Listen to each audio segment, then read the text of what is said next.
Please sing along. You ready? Count me in.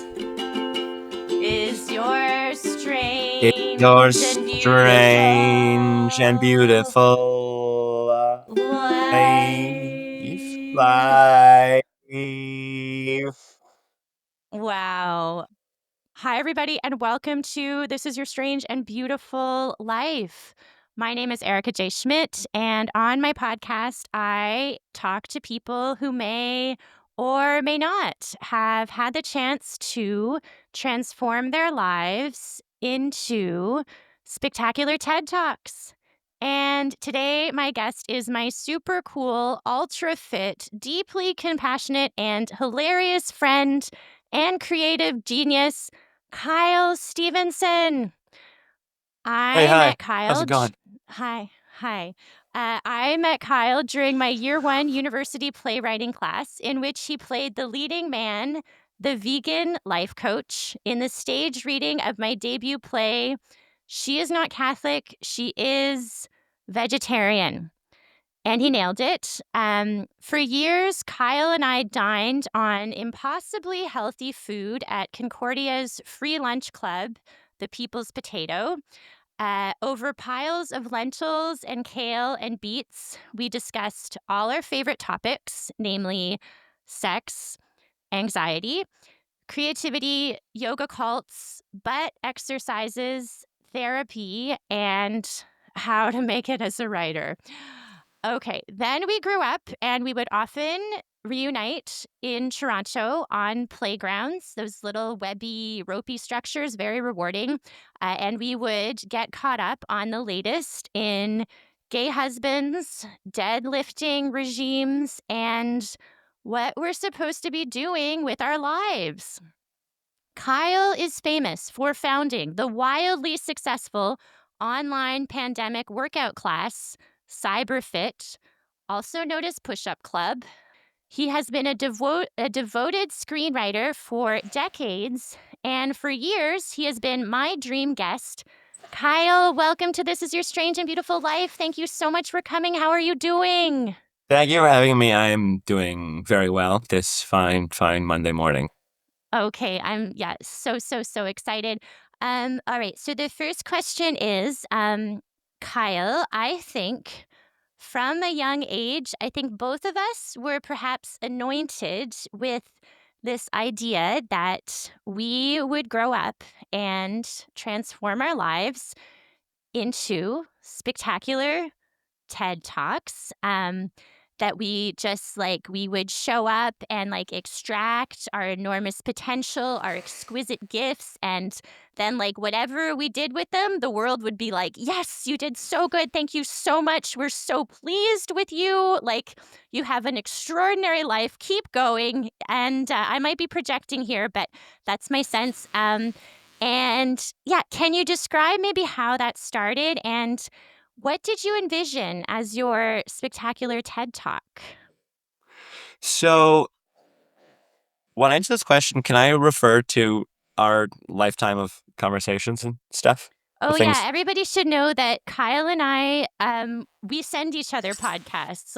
Thank you for Yeah. listening to This Is Your Strange and Beautiful Life. But, the VIP version is definitely me walking, around my neighborhood for hours and telling Kyle the most minute, intricate details about my life. And so then he listens to this on his way from work. Maybe he'll stop to buy a donair or something. So just reference, the Reference away. reference. Yeah, Yeah. the Patreon version of this podcast is actually on WhatsApp, and episodes are there's no set schedule, but they can range from sort of 7 to 45 minutes. So there's Yeah. just a lot of content, which And I really it's appreciate. expensive. If you want to join our Patreon, it will be very, very expensive. Yeah, you need to get a 4-year degree at Concordia, and then you need to put in somewhere around 15 years of hilarious struggle, I hope.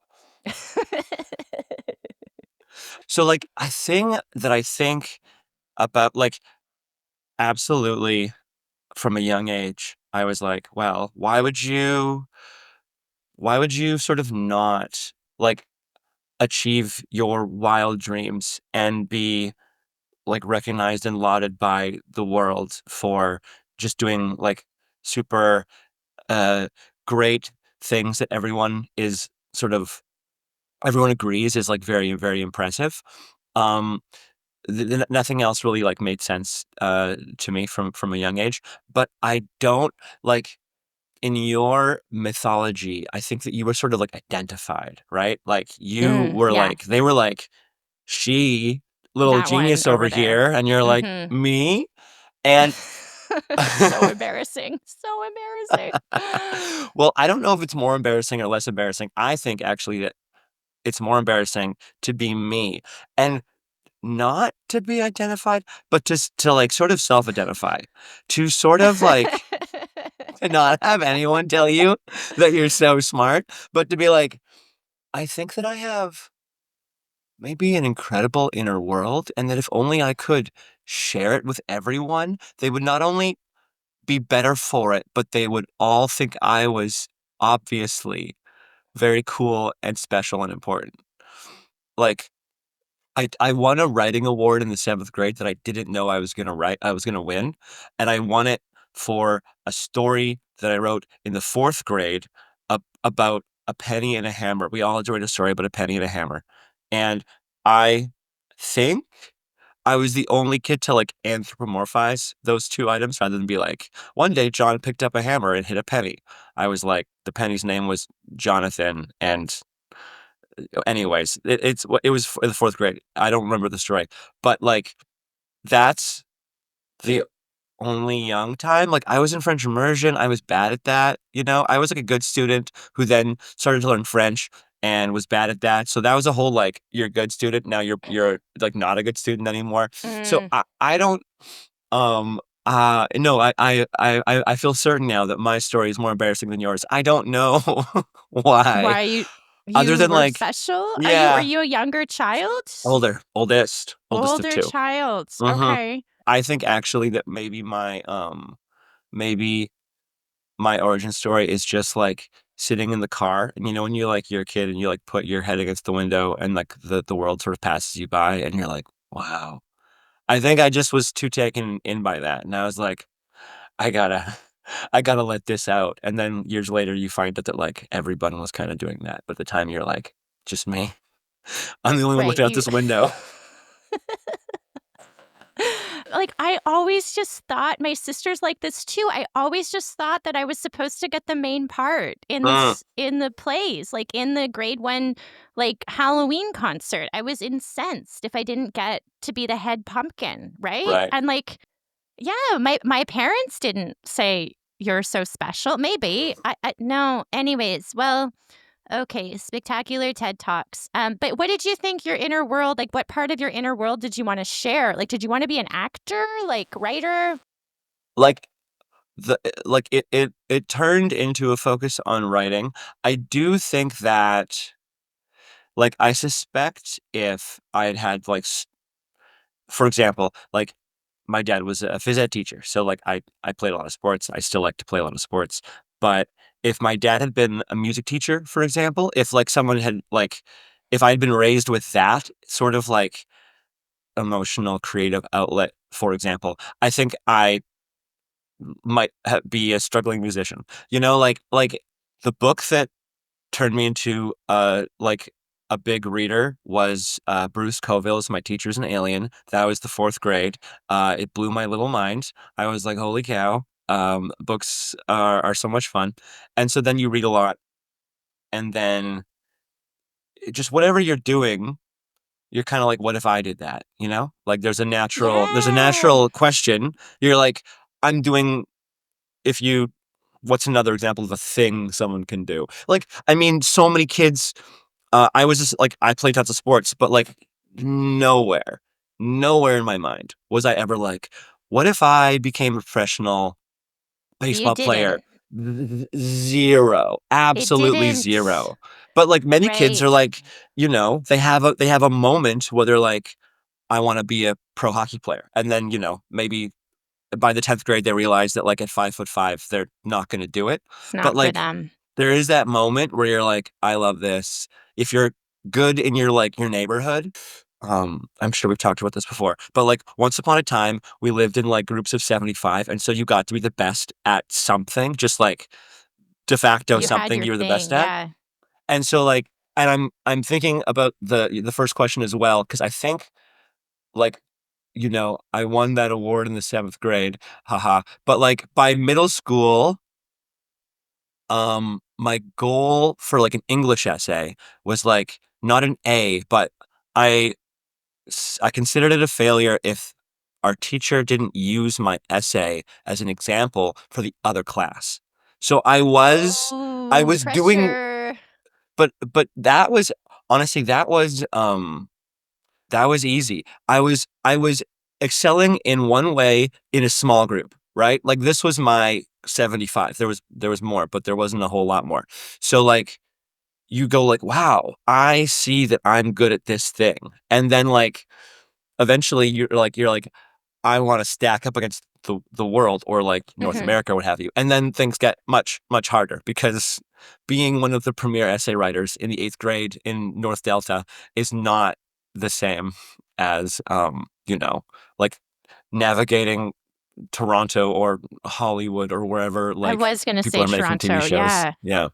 Yeah, because 'cause I'm from a small town too, and I feel like we all had, like, special person syndrome because we were Mm, all, like, quite exquisite for Perth, Ontario, but, like, mm, then we would go to, like, provincials, like, let's say cross country running, we were so awesome in the region, and then it's like, "Oh, yeah, these kids have been training, like, more than 3 months, okay." right. Um, yeah, but that's interesting your dad was a phys ed teacher and you had no sense of, like, "Oh, I could be" because 'cause you're pretty athletic, but you were like, "I'm gonna be really good at sports."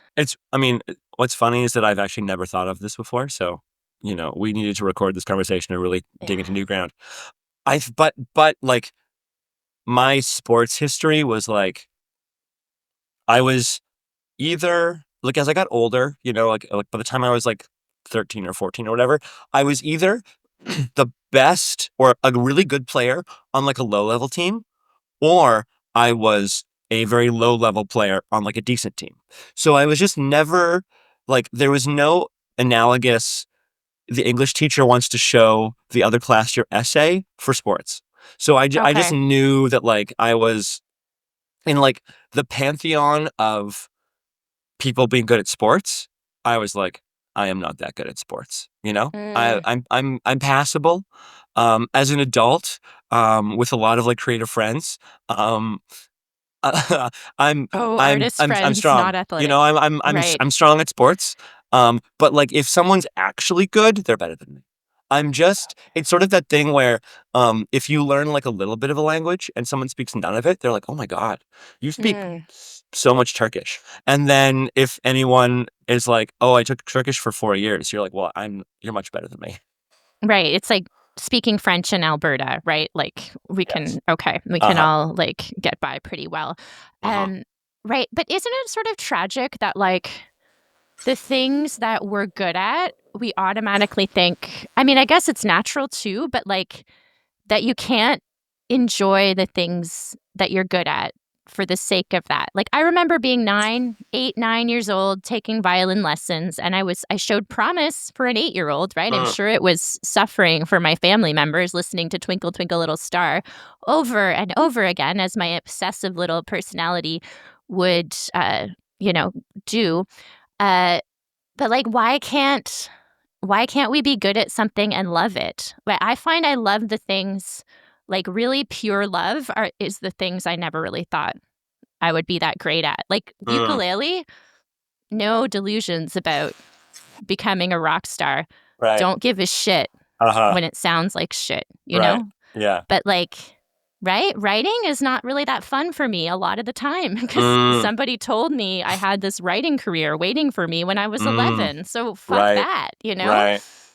I don't know. Yeah. Like Yeah, I mean, did someone tell like is that apocryphal, or did someone tell you at 11 like, "Erica, you're gonna be a great writer?" yeah, people told me that from, like, age 7, 8, very young, Right. right? But, like, it's so silly. But, like, Like, when did so you started writing seriously in grade 7? Like, were you writing stories and stuff, or it was No, more like your school assignments? I would yeah, I mean, I would dispute the term serious. Okay. Um, I do what I do remember is that the desire to write came pretty early. Like I I started a lot of journals in Mm. elementary school. So clearly I wanted to, but then I don't know if that was so much I don't know if that was about oh, I love to put the words down and they're such beautiful, or as much as it was it was more at the time, I think it was more that young thing of my life is so big and my emotions are so powerful that it's more like just a way to document as opposed to I'm gonna write a great lit novel. It's just Okay. I've got to keep track of the incredible like the ins and outs of my life. Like this record will be useful one day, which is which is so embarrassing. But I know I'm not alone. I know that we're all out here just being little narcissists or whatever you want to diagnose that as. But so that was writing, that was still and that was just I was never doing it, I was constantly starting these things and losing interest and or losing the physical notebook that I had got. Probably both. How many pages into the journals did you get?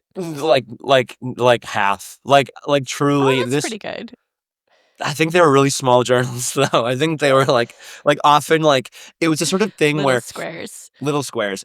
It's the sort of thing where it's I was really big on anything that came into my life, I wanted to it was my natural proclivity to imbue it with some sort of magic. So if for some reason at school you got a little notebook, well it's well this is what I'll use, and from this day forward I will be recording all my things in here, and this I will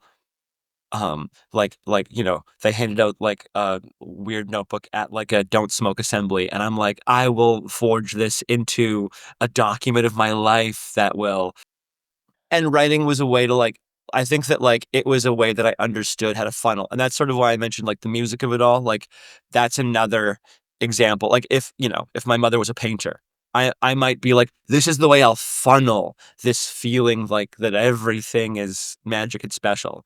But those were not presented to me, and I got really into reading, so it was just it sort of was an accessible means by which I could imagine that one day I would turn this inner world into an outer world that would be and again, and this I think that this is why things get to be a bummer. You were why is ukulele so easy?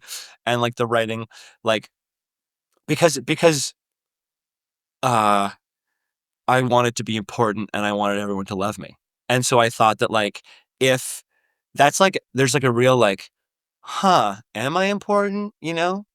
Does I mean, no one, now that you're an adult, it's, Everybody does love you, though. Like, you're very, very lovable. You have a big fan club, right? Like, yeah. yeah, I mean, that's kind of, yes. And I want to take that compliment and it's hard. So I'll stutter for a little bit.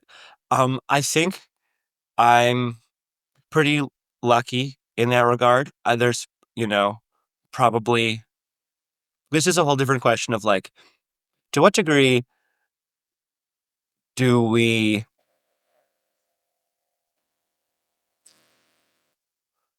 if you're good at something or it comes natural to you, do you is kudos warranted? Because I'm good at making friends. I like people. That's not. It would be. It's what's hard for me is conflict. So it's Mm. you've is should I pat myself in the back for yeah, you've made a lot of friends, or should I be ooh, you're really bad at conflict, huh? Right, because you have sort of a natural people-pleasing tendency that's like Mhm. and you do want everybody to like you, and it's not that it's insincere, but it can make for a very, like, affable, pleasant, and magnetic persona, right? And then you're like, "Ugh." Yeah, like, obviously, like, ask my partner of 17 years who I live with, like, I'm a little less we see each other in all of our states, whereas when you leave the Mm, house to go, like, hang out with your friends, like, you're, not putting it on, but, like, it's not all there. You're not, like, annoyed that your friends didn't do the dishes 'cause you don't have to share dishes. yeah, best foot forward and, Mhm. yeah, a lot of more neutrality. Yeah. And right, okay. So we're talking about just the building of a personality. I also agree with the awards. My dad's partner is a like grade 2 teacher and she's just like, that was her calling. She's a wonderful teacher and she's like, I hate awards because Mm. the people who win awards, it wasn't that hard for them, right? Mm. And it just sets apart like it's not like they were the hardest workers. They just get right? It's like, I got the French award, I got all these awards, and, like, Yeah. yeah, I did work kinda hard for them, but it was easier for me to get the French award than it was for, like, I don't wanna Right. name the names of the kids that had a hard time at No, Stewart no, School. let's call them out. Call it the bad kids at Yeah. French in Perth, But it was just, Ontario. like, hard for that, right? And so then it just no, it's not great, right? But I also think that sometimes the thing yeah, so we were saying, like, the things that you're naturally good at, that can come with great pressure, but also that the things that you're naturally good at, there are some of them that you just disregard, and you're just like, "Well, whatever. I'm pretty good at making friends too. I'm pretty good at maintaining Mm. social commitments and, like" but you just are like then you're like, "Oh, who cares?" So it's like there's the pressure that comes with being good at something and then also the sort of negating or minimizing of it Mm. too, I right? wonder how much as you say that, I wonder how much it's like, I wanted to be like, I wanted to be important, and I didn't there was no model that said that you're important, so to speak, if you're good at making friends. Like, there's sort of like a there's like a I don't know, like a fame and capitalist aspect to this where, like, I understood that, like, writers were celebrated for being really smart and insightful about the human condition. And Mhm. it's like, oh, that's because, like, and sports people are celebrated for being really athletic and like dazzling and Mhm. capable of these sort of like raw physical feats. And I guess like the kind of importance that like writers were was like that was what I wanted, right? And and so like there's no um no doubt there's a million kids episodes of TV that's like the important thing was that he made friends. But that's there's there's like the lessons we try and teach kids, and then there's like the lessons that the world is actually pumping out all of the time, you know? And I don't think that like when people are really like people are usually celebrated in the public square for like great accomplishments. And so I wanted to do a great accomplishment. And like friendship was just a different, it's like the softest skill. It's like, oh yeah, no, Yeah. that's incredibly important. And if you're, now, I've heard 1,000 podcasts about like the loneliness epidemic and stuff, and I'm so grateful that I have like a lot of people around me. But like when you're younger, you're like, I'm sure that like there was a point in my life uh, probably like a long stretch where if you were like devil's bargain, you're gonna like write the great thing that you really want to write, but you have to like be alone for 5 years or something like that. I'd be like, oh yeah, I must suffer, blah blah. Like I felt having not suffered, I felt ready to suffer because I couldn't imagine suffering, but I could imagine being a great success and how good that would feel, sort of thing. Like winning membership to this like exclusivity club, like just Hmm. this, yeah. I think this is a thought I keep trying to get out, but I can't quite say it. Because I imagine success to be an end to the wondering of like, do I matter? Am I important? Right? Like you want everyone, maybe more than anything else. It's just like, I hope everyone agrees that I'm important. Then I'll have to stop wondering myself. And when that clicks into like whatever you're doing, probably is where things get like way less fun.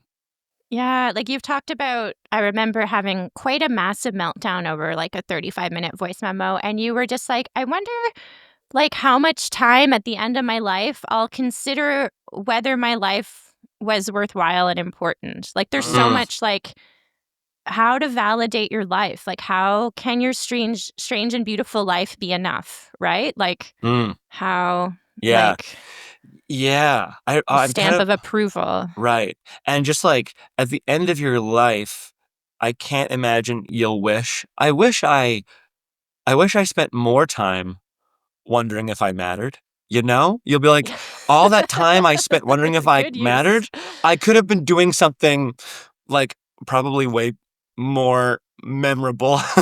Like I could have Yeah, been that mattered or not, but uh-huh, yeah. that mattered or not. But I would be like, I could have like had one more ice cream cone or like went down the slide with like one more, all like joyful, beautiful, like that was a good use of my time in retrospect Mhm. kind of stuff. But of course, the human mind like doesn't. It cares not for what will No. matter later. It is very pressed on like what matters right now.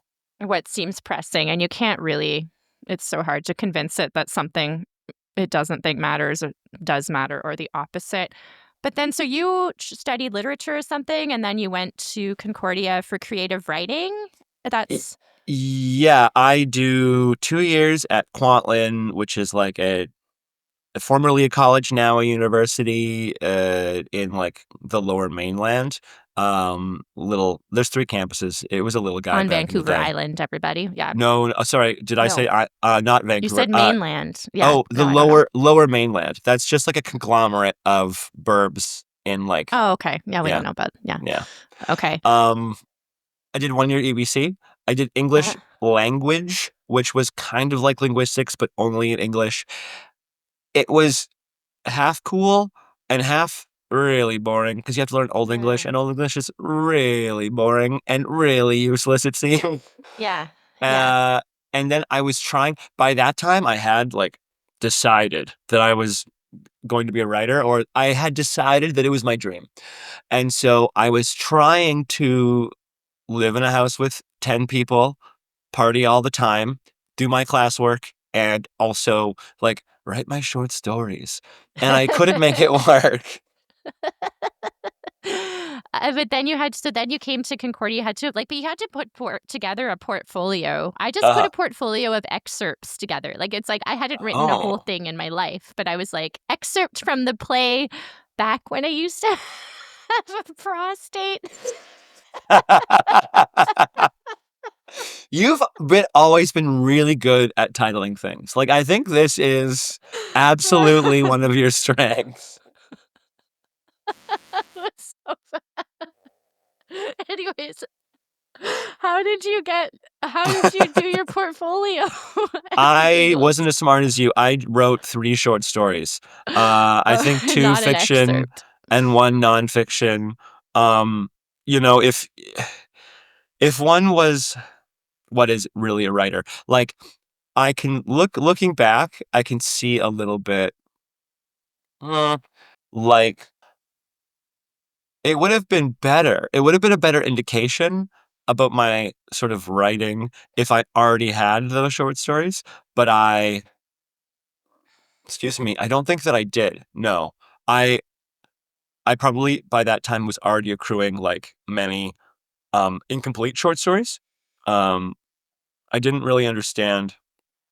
I mean, I didn't understand so many things. I've never been good at starting simple, you know? Like Mm. you're a young writer, for example, and you should really start with like a simple story and just like do a beginning and then do a middle and then wrap it up. Like literally Yeah. just write from start to finish. And I had a lot of like really like, oh, this is a meaningful story, and like just Conceptual. conceptual. I'm sure I was gonna say high concept, probably not even high concept, just too high for me concept, just just too much.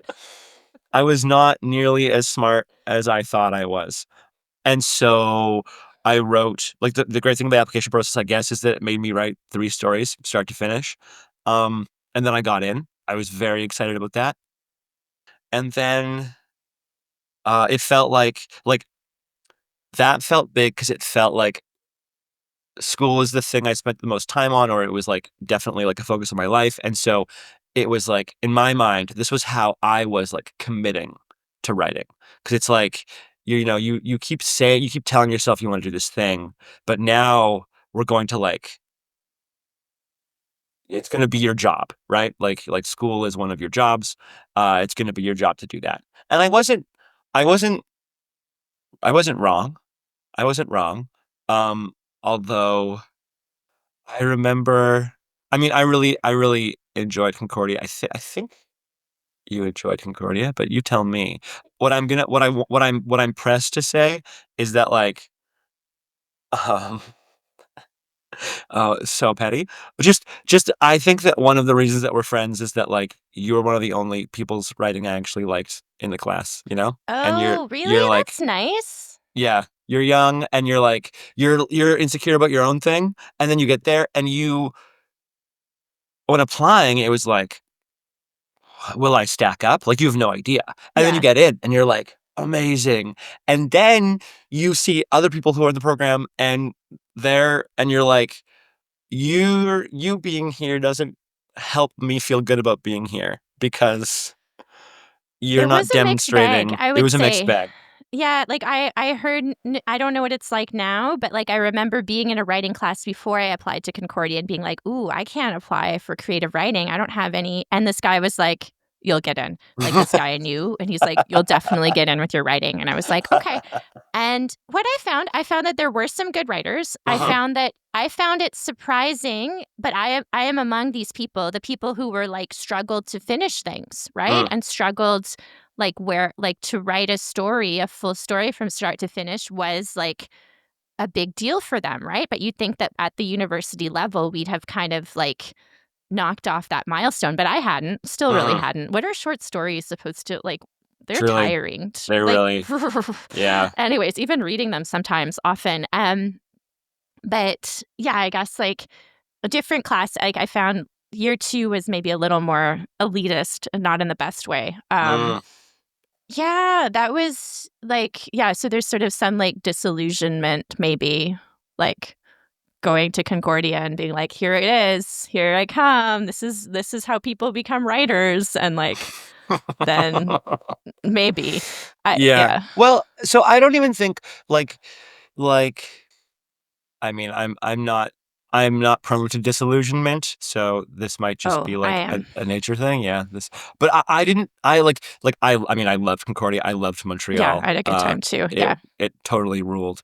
I think that it was like, I mean, I tried to put a lot into it. I don't think that I don't think that anything. I don't think that anything I wrote wouldn't embarrass me now. But Really?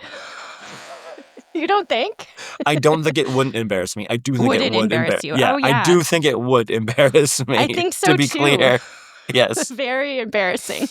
Um, but, like, I tried really hard, and it's definitely, like, the sort of thing that you get what you put into it. Like, Mhm. there was a lot of, like, there was there was some people where I was like, "Oh, I really like this person's writing," but more than just like, "Oh, I don't like your writing." It was more just like I was surprised by how many people, like, were phoning it in. And Yeah. I already, I was 20, 21, or whatever. I'd done 3 years of university already. What I did understand was that I understood in, like, an intellectual way, but not in a sort of like a visceral way that, like, another 15 years would sort of set into my bones. But, like, you're kinda taking a big swing here, and, like, like this is not an engineering degree. Like no one's like, wow, come on in, you've got a creative writing degree. So I was like, I need to try like very hard. So I'm I can't fault myself for how much like effort I put in, sort of thing. And like I think it did. I think that people talk about like transcendental meditation, and some people are like, yeah, you can learn it off of YouTube, but like actually what you should do is pay $10,000 to take like the official TM class, because I think like it's 800. No? 800. Oh, well, I heard this on like a Hollywood podcast, so maybe Okay. those guys are paying 10 grand. That Sliding scale. yeah, Okay. sliding. Yeah, exactly. And it's like spending the money makes you more invested or whatever in Right. transcendental meditation. Um, I do think that like the act of being like, I'm gonna do this for school, and like I took that seriously on both like a monetary and just like life track, like I hadn't been writing a ton leading into it, but like I would write for school, and then I also wrote for McGill's comedy newspaper. And so I was like writing articles there and writing, the whatever the I wrote a play about a guy who's torn between his dual loves of live action role playing a la Montreal Tam Tams and rap, and he just couldn't square those two worlds, and he like ends up like rapping at a Ren fair. And anyways, I it was not about to be optioned into a major motion picture, but I was really giving it my all. And so after school, I kept writing, and I don't know if I ever would have like figured out the groove, so to speak, if I hadn't committed. Yeah, because you continued to take writing very seriously, like more than I have seen people take writing seriously. But yeah, can you tell us what your writing routine looked like after university? Because you were very, very committed. Um, so after university, I moved to South Korea to teach English. I'm there for 2 years.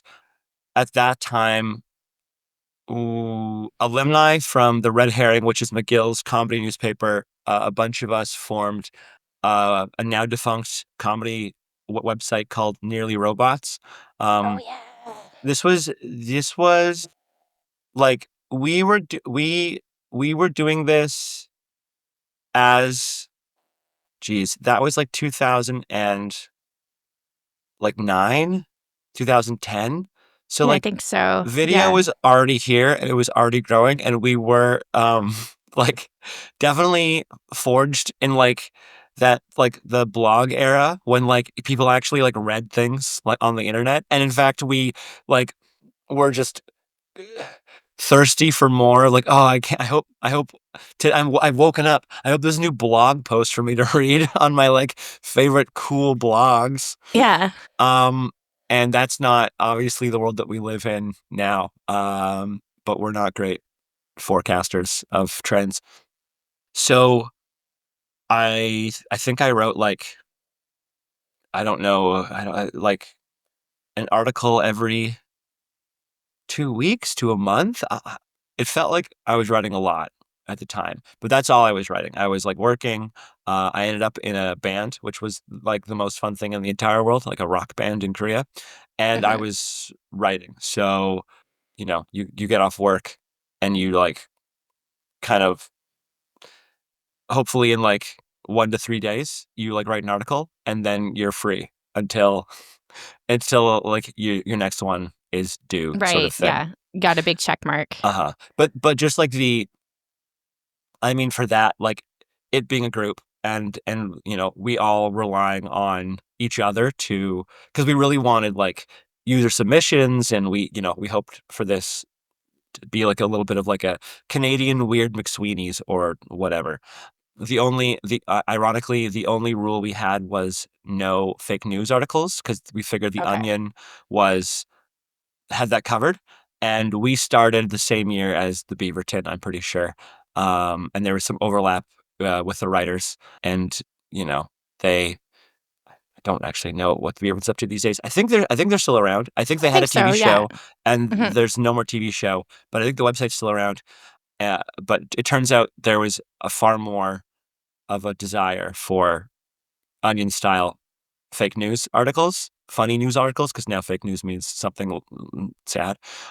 But yeah, we misjudged that one too. We thought people really wanted sort of like personal essays about what if you were like, I don't know, a giant, or like a list of all of Ellen DeGeneres's like secret superpowers, or whatever we were writing about, on any given week. But it was clever stuff. Like, I mean, the blog, right? When was it too late to, like, make it as a blogger, right? Like, when, Yeah. When because was it it too seemed late? right? Like, Hmm. I don't know, I started blogging in 2011, and it was maybe too late, but I remember you actually telling me I'd moved to Halifax, and I didn't have a job, and you were just like, "Oh, just write in your blog every day, and you'll get a Uh-huh. job." And I Did was I like, say that? yes, you did. On Facebook Messenger. And I was like, No, don't take advice from me. What a disqualifying statement. but like, I, for one thing, we can't test it out because I didn't blog every day because I'm, Right, you should take my advice. historically quite bombarded with writer's block. And my formatting was tragic. So you're like, oh, maybe if I had better formatting, like if I knew how to optimize my images for SEO, right? Like maybe there's something I could have done to go viral. I think some of my yoga blogs went viral within the yoga community. It was Mm, like I was commenting about somebody criticizing Kino McGregor for her short shorts. And I was like, come on, we got to love Kino mm, McGregor's thighs. And I still stand behind that. But that went pretty like viral within the Ashtanga yoga community. But mm. like, Right. right, nobody is, that Yeah, did not land me like any kind of book deal or anything sure. like that. Yeah, in Uh, defense of short shorts. yeah, I'm still in defense with short shorts. I'm wearing short shorts right now. It's April. Uh, so, but then you switched. You had like a screenwriting routine, right? You decided you were going to become a TV writer, and you went like you came back from South Korea. You had a little bit of money saved, and you're like, okay, I'm going to be a server, like work to live, and writing's going to be my main gig, right? Like I'm going Yeah, to like yeah. you spent hours writing. Like you had a real routine that seemed a bit daunting looking at it from I was like, oof, I wouldn't want to I can't write for 4 hours in a row. Yeah. So it's funny. I could like I could skip ahead to when my routine got better. That's maybe more like interesting or useful, but all I'll say is that I spent a long time trying to have a routine, and like having the idea of a routine, but not using my time that well. A thing Mm. that I like, so what I'm really good at, so to speak, I do have like, I have, I've always had some willpower, right? And I was good fairly early on. I come to Toronto at, I think I'm 27, and I quite quickly sort of like get to work prioritizing writing. I'm good at sitting down in front of the computer. I'm not good at actually writing. Like I am staring at a blank screen like a lot. Mm. Like more than anyone is thinking right now. And I Right, did like it. more hours are staring at the screen than actually typing. Yeah. Yeah. Oh. And of course I had like, you've got it all like there was like I had like a Twitter face where I was just like addicted to Twitter. And like Mm. you like sit down like, okay, time for my, like it's part of the routine almost. You check Twitter, and then like you just lost 2 hours. And you're like, oh my God. And then the guilt. And now you're Oh like, yeah. I'm gonna write extra today. So now I'm writing like I'm trying to write after dinner. And then Ugh. you're like you're mad, and you're chasing like a feeling of having done your job well that you're never gonna catch that day. And then you write, you sort of like metaphorically bash your head into the screen of the computer until like you gotta go to bed. And so then when you wake up the next day, you're already like, fuck writing. Hungover. Yeah. You're hungover, and then that just leads to like another 2-hour Twitter binge. And so I was trying hard And I would also not recommend anyone try hard in the way that I was trying hard, because it was Mhm. really not useful. I And could, your whole self-worth is sort of, like, wrapped yeah, up in whether it's a good yeah, writing day. Yeah, no, this deeply, is deeply, hard. yes. Yeah. It's a real, like, I have to earn my place on this earth. The only way to do that is to, like, write. And I think we've talked about this too. Like, when I arrived in Toronto at 27, I was like, "You're so far behind. You've got to catch up." Oh, yeah, And behind on your life. yeah, and like, and because like um, the only political act of terrorism that I would engage in is like torching the offices of any magazine that writes like a 30 under 30, because like I really did feel like, Oh, yeah. you're 14, and everyone that you're looking up to, so to speak, is like everyone who's hot right now is like 22. And so you're like, That's what I'm going to do." And then you don't. And then you keep not. And then you're like, I'm 39 now. And the idea that like at 27, like I just could have gone, like, I could have taken my time a lot more, so to speak. I could have understood what I was engaged in was like a long-term process, instead of sort of like laboring under a sense of panic like every single day. And Mm. yeah, that was not conducive to putting one foot in front of the other, because writing takes a long time. It takes a Yeah, it long takes a time. long time to get good at it, right? Like, you have these sort of magic blasts, like, Mm, or you could be good at titles. Like, mhm. there's another title. I wrote a play called Clap Loud If You Believe in Digestive Enzymes, right? But the rest of the play wasn't very good. Like, Use it off on the title. right? But, like, Uh-huh. these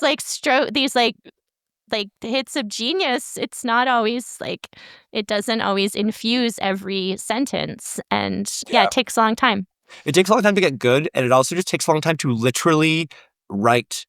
Like literally, like if it's more than 3 paragraphs, like it's gonna take more time than you want it to. And so Mhm. y every writing project is going to have to stand up to a bunch of different yous, because you're not going to maintain the same, uh, makeup, characteristics, attitude, whatever, that you have when that idea first strikes you and you're like, "Wow, I really like this. I think it's worth pursuing."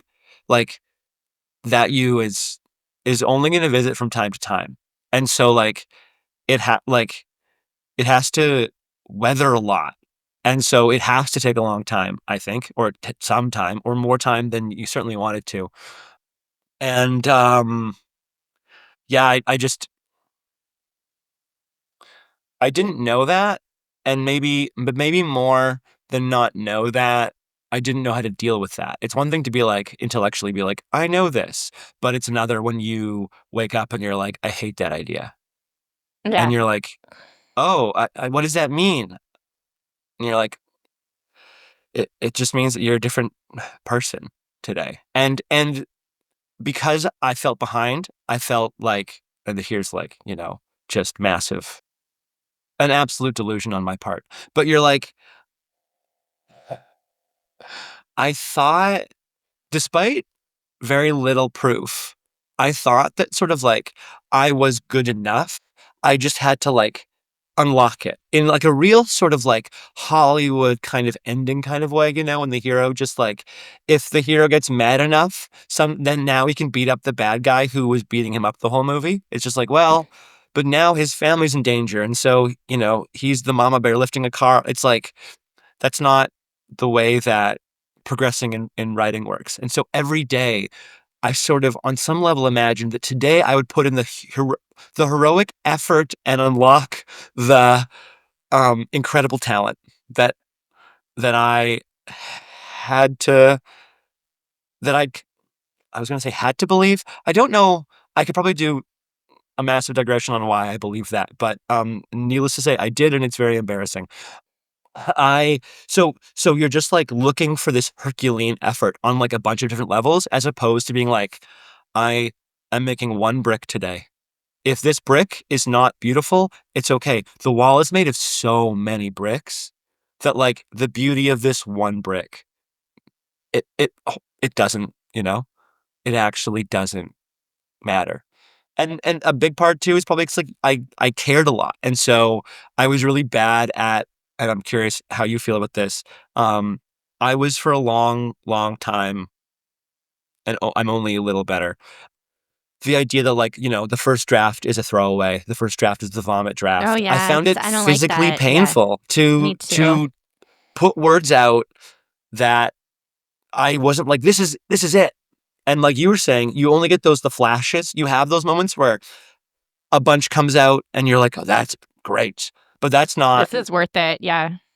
yeah, and that's just not that is not my state of writing. That like, and that is not, I leave the door open for any geniuses out there, but like, that's not what anyone else who's like writing I've engaged with describes their life or process as.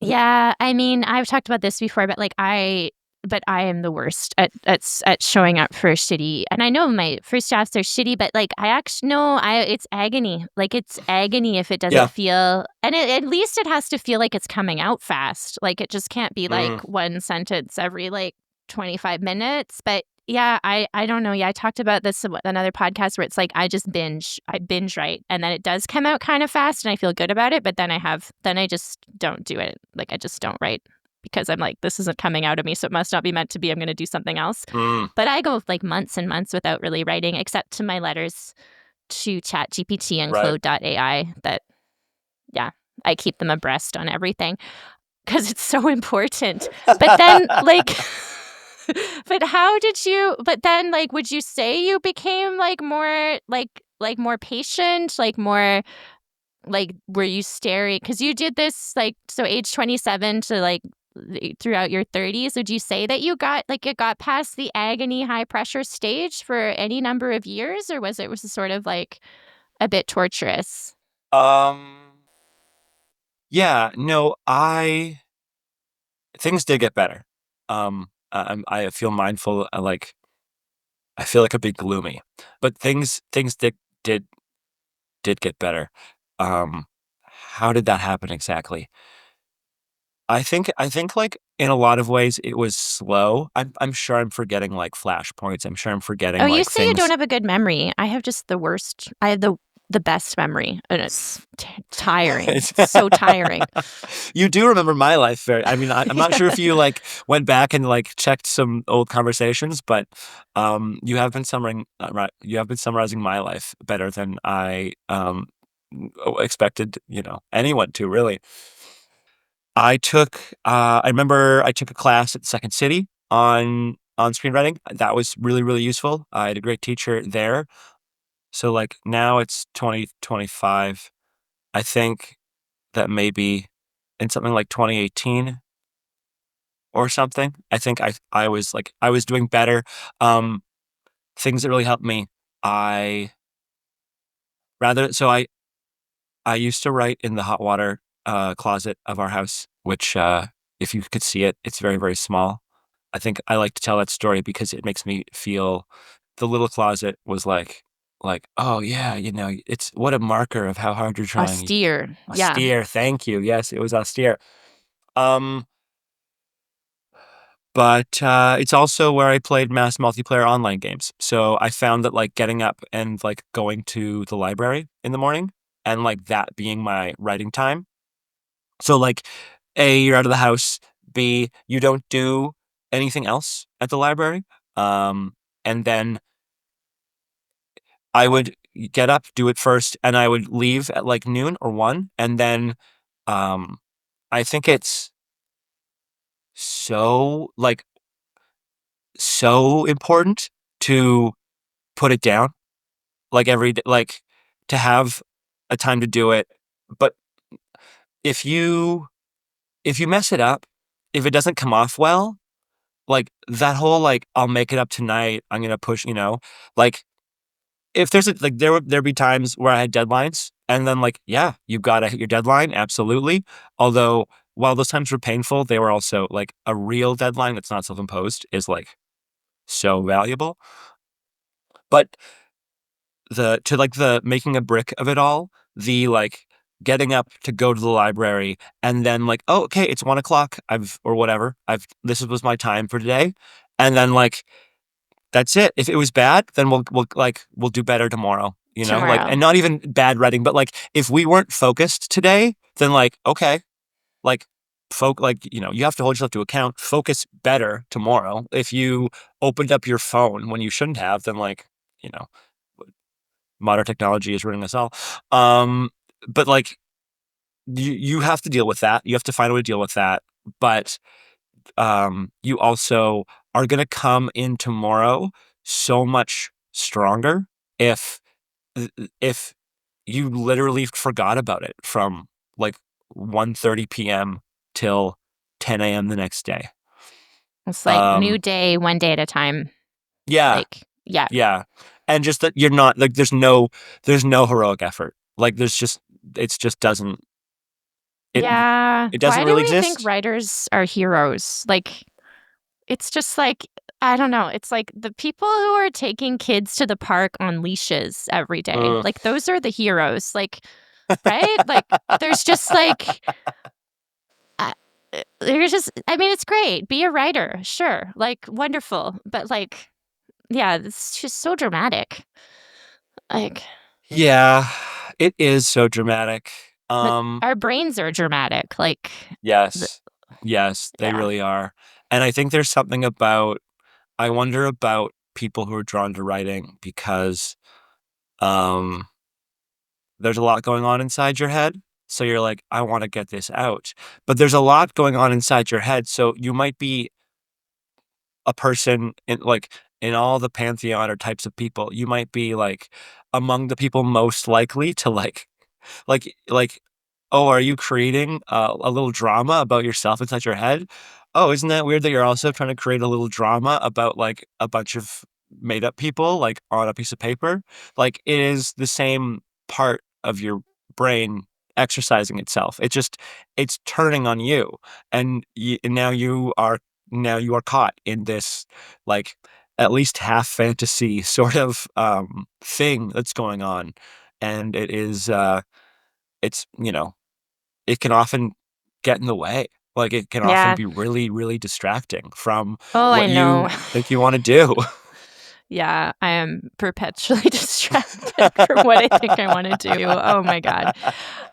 Well, I think why don't I wanna try to maybe ask 3 questions in one, Mm, but I know it was maybe, like, November 2022 when you're starting to think I remember you were in a writer's slump, and you were starting to think, like, you're working out like crazy, but you were first off considering, like, what you were doing with your life, which is, like, just a total hazard, so dangerous. but you were starting to think, "Oh, like, I don't know that I'm going to be a TV writer. Like, I'm not sure I'm gonna break into the industry. I'm not sure that this is, like this might not be it." And, yeah, can you, like, tell us, like, what did that look like? And then and sort of how has that evolved since then? Yeah, totally. I'll take it back just a little bit because you're absolutely right about 2022. In 2020, early pandemic, I applied for the the Canadian Film Center is like a institution that promotes like Canadian film in a bunch of different ways, and they have a writers program. It's very small. It's very hard to get into. Its importance these days has I've heard it debated. Once upon a time, it was a real like it was sort of like the gold star. Um, and to like go back to like the motivations of a young Kyle Stevenson, I was very prone to sort of chasing a gold star that would assure me that I was doing the right thing. I applied to the program, and like when I talk about like the importance of a deadline, I really it got down to the wire, but I ended up writing something like it's very flawed, but it's one of those things like, oh, I'm still proud of that, and I got shortlisted, and then blah blah blah. COVID saw the program be delayed by 2 years, and so I spent 2 years sort of in like a kind of like a weird purgatory where I thought my ship was about to come in, which is whether I got into the program or not, I didn't. But if I had, I suspect now that it was not the ship I sort of imagined it to be. But it was very exciting, and it really felt like, in some ways, a culmination of a lot of work I had done. But it's interesting with something with like a long-term dream. It really feels, my experience is it really feels like you have to put your whole self into it. And so when you start to doubt, when you start to go like, do I really want to do this? How much, once upon a time, I felt like I really loved TV and I just watched a ton of like sitcoms and thought they were all like so funny. I did stand up for a couple of years, never to any great, like I was never successful in any sort of like great way, but I loved stand up, and I was like doing all these open mics and I was trying to write and I was staring at Twitter way too much and all these things. And so when you start to like feel these questions, well, first of all, like this might just be another bad day, right? Like do I not want to write? Do I am I no longer interested in this? Am I losing interest? Or is it just hard? And I want to find a way out, you know? And if you're pointed towards something and you have been for a long time and it's very unlikely, it feels like it requires all of you. And so to feel that you are starting to doubt the direction feels very dangerous because like if I don't have all of me rowing in the right direction, in the same direction, then like I'm really never going to get there, sort of thing. But have you seen uh, um have you ever seen the movie Whiplash by Oh, of chance? course not. I'm a terrible Of movie course not. watcher, but Okay. yeah. Well, here's the okay. So in 2022 or so, I was I had not got into the CFC a little while ago now, and I was trying to pursue writing in a more modern way. So what I was doing, and these still exist if anyone wants to find them. I was making YouTube videos about the process of writing a script. So I was starting from scratch a script, writing that, and then turning around and writing or like making videos, kind of essays about the writing process. And it was really interesting. It was really useful. It was a ton of work. It was Oh, I so know. much work. And I know we've talked ad nauseum about like the tech stuff behind, for example, a podcast. Like just, Anxiety, so much anxiety and so much time that's not creative, like yeah, like there's parts of it are so neat. You're like learning new skills, et cetera, et cetera. It does feel for like a modern creative that like you've got to be able to do some of this stuff. But it was also just like incredibly time consuming. But I was charging ahead. I had some help from like I had a coworker who really helped me with like editing, took over editing for a while. Uh, I had shout out to Debbie who just found me, just liked my videos, and we ended up. She came on board and like helped with editing, did some like script coordination, drew. So I was working on a cartoon sitcom, and Debbie like drew the characters. Which if you're working on something creative, seeing someone else like put effort into like making it more real, like I was like, I'll write these character descriptions, blah blah blah. But then like to physically see them, I was like, whoa, that's neat. Um, I was writing an essay about the movie Whiplash, which in short is about a jazz drummer, a kid who is obsessed with jazz drumming, and he finds a very violent, abusive teacher who he believes might be able to take him to sort of the fame and fortune he desires, and uh, you watch him sort of and this is spoilers for the movie Whiplash, which spoilers for spoilers. Whiplash. Okay.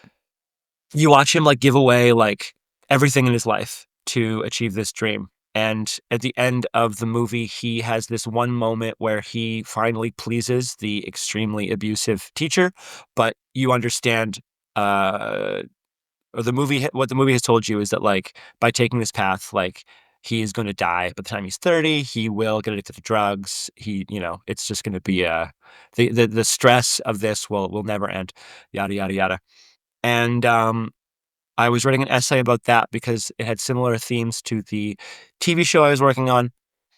And in writing the essay, I started to see way too many parallels with the main Oh, character. Like, what I realized was that even though if we like hung out and you said, Kyle, what's important about life? I would never say, well, the only thing that's important about life is that you set a goal for yourself very, very young, about sort of like a capitalist style achievement where you do a thing and get paid money and everyone agrees you're good at it. That's not a good way to like have a good life, I don't think. But also, I did think that, and I had created for myself internal set of rules whereby if I didn't pass through this tiny needle of like creative success, that like I would judge my own life to be a failure. And I thought, that's bad. You shouldn't do that. yeah. Yeah, right. Yeah. So that was sort of the big like, okay kind of thing. And then to yada yada yada it, I'm applying for become a therapy programs. I've been going to therapy since like 2015. I love it. I love going to therapy. You could You try love your therapy. therapist. First therapist too, right? Well, I'm on therapist too, but only because pandemic breaks out. I don't want to do therapy over Zoom. It doesn't appeal to me. And then like sort of like as pandemic is easing up or like the restrictions around the pandemic are easing up, my old therapist was still only doing Zoom. So I do find a new Okay. therapist Mhm. because I want to be in person. I recently, my old therapist, uh, came into my restaurant where I work. It was very funny. I was his Oh, server. It was actually a delight. Just so weird to walk up to a table. oh, I would He was love with that. his wife. I see her first, so I'm just like, da, da, da, da, how you doing? Blah blah blah. Give him the spiel, turn and look, and it's just like boom. And I just started laughing. We shook hands. It was very nice. And yeah, people have like mixed experiences with that. I've found it so useful for like everything I've just said about writing, for example, was like I don't at least 50%, like worked out, like talking in therapy to be like, what's going on here? Why am I back to where I have been before? Yada yada yada. Oh, well, you're gonna be a great therapist. Your voice memo pep talks are so good. Really. If you guys Thank pay you. $1,000 a month for the Patreon, you can listen. Yeah. Yeah, the Patreon is it's just we CC you on the WhatsApp voice notes. It's yeah, expensive. Um, okay, and yeah, we can't wait for you to be a therapist. I guess you can't be my therapist. That's a big commitment. Are you like worried about going back to school 3 to 5 years Oh, or yeah, yeah. relieved? Like how are you feeling? How do I feel? So right now, in the process of applying, I just really want to get in. Yeah. I think that like because right now I just want to get in. If I get in, fingers crossed, then like I'm sure what up next will come like, oh, there's like lots to do and this is gonna take a couple years.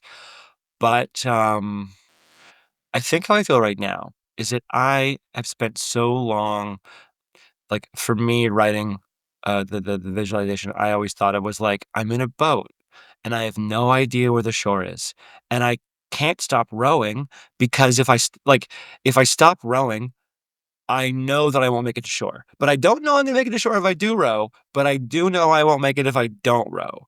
And what this feels like is, I mean, it's like I'm gonna have to it's like now I'm on a river. If I get it, I'm on a river, and if I row, I will reach the lake, or the shore, but it I'll I am I am definitely going somewhere.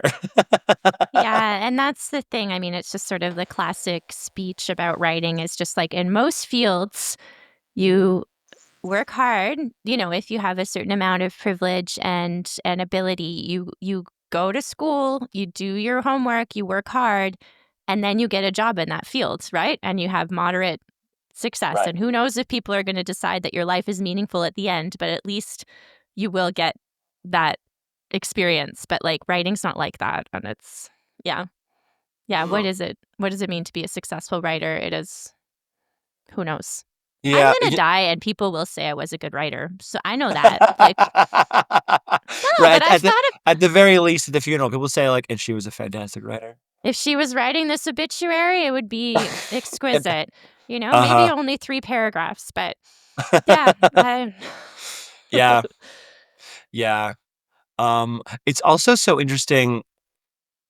A thing that I didn't understand about success when I was younger is that it's rare enough to, if you're an actor, it's rare to like get cast in a movie, or if you're a writer, it's like rare to like publish a book. But what's even rarer is to like do that a bunch of times through your life.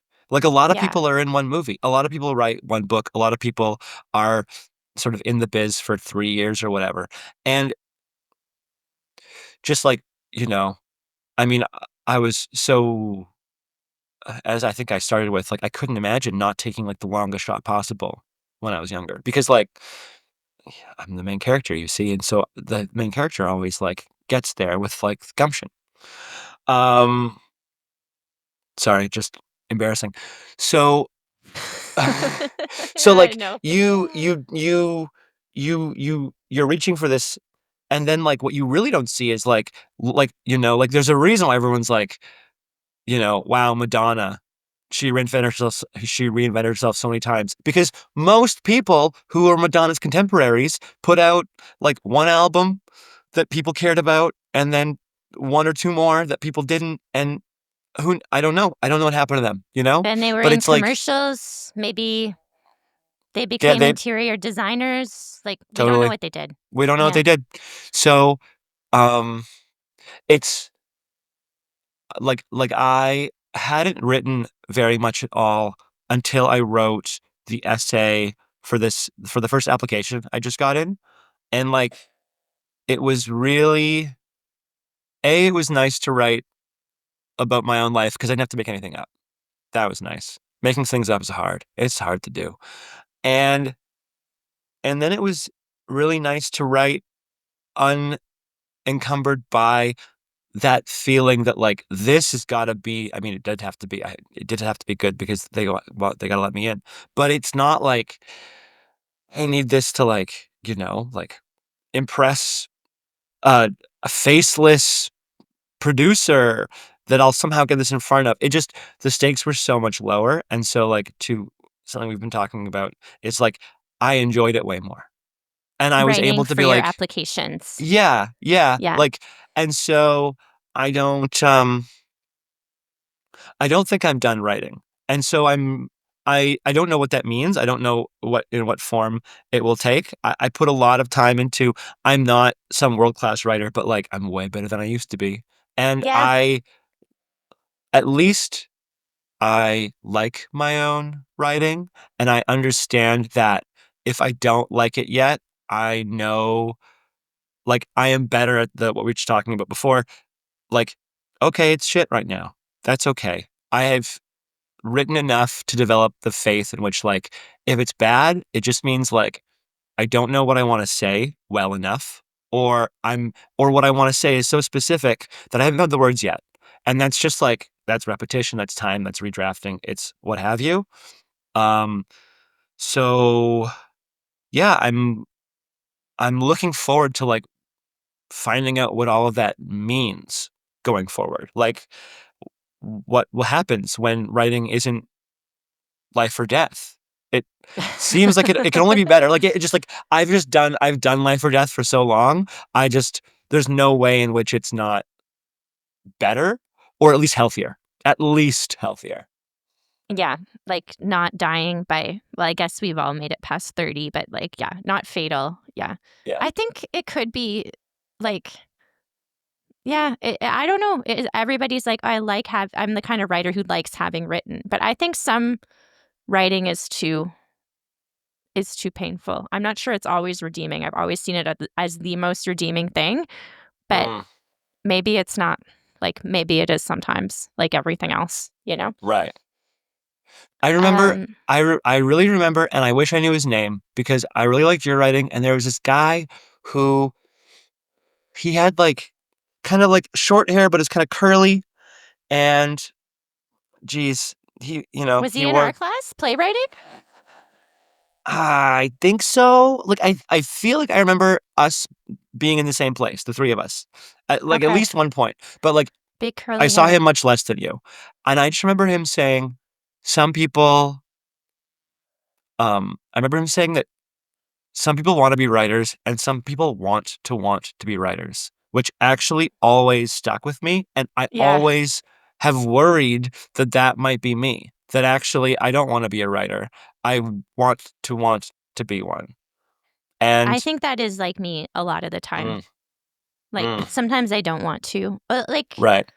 it's just, yeah, I want to be the kind of person who can't stop writing, but I can stop. Oh my God, can I stop?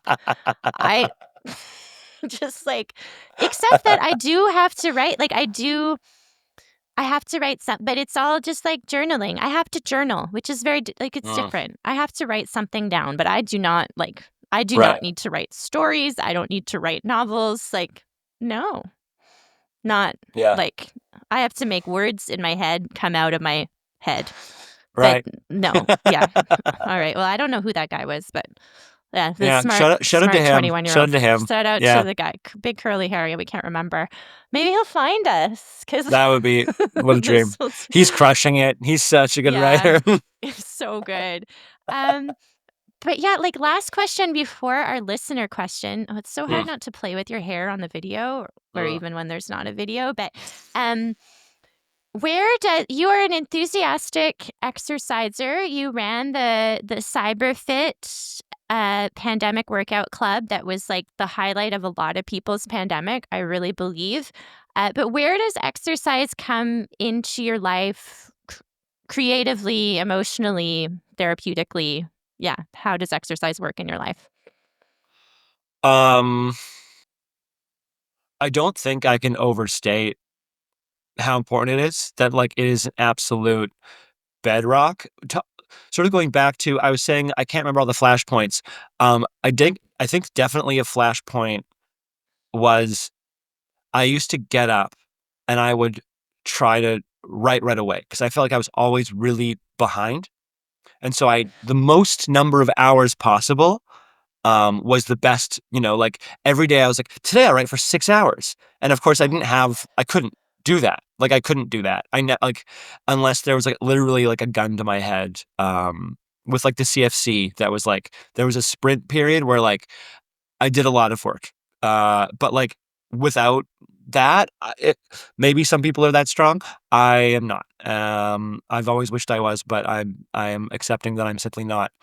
Um, Creatively, I can't remember exactly even what got me on it. Like, I had been going to the gym on and off, like again, like raised doing a lot of sports. So like, I definitely know that like I feel good after I work out, etc. Or just like uh you'd sweat, on like as a baseline. But I started to go to the gym like pretty much first thing, and then right afterwards. And I had a lot less time to write, but it allowed me to like find a consistency that I had never found before.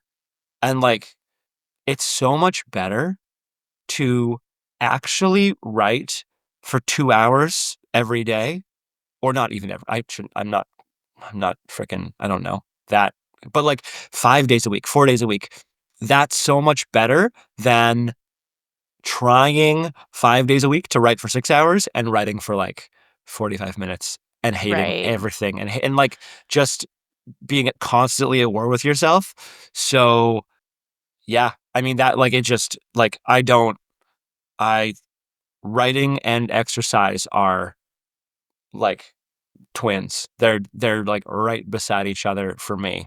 And like one does not I can work out and not write, but I can't write and like not work out for a long period of time. It's just such a bad idea, especially because of like the way the brain gets so cloudy with all this stuff. And I just find like the antidote to all of the fantasies that my mind concocts about what's going on right now is like being out of breath. That's like the best antidote to that.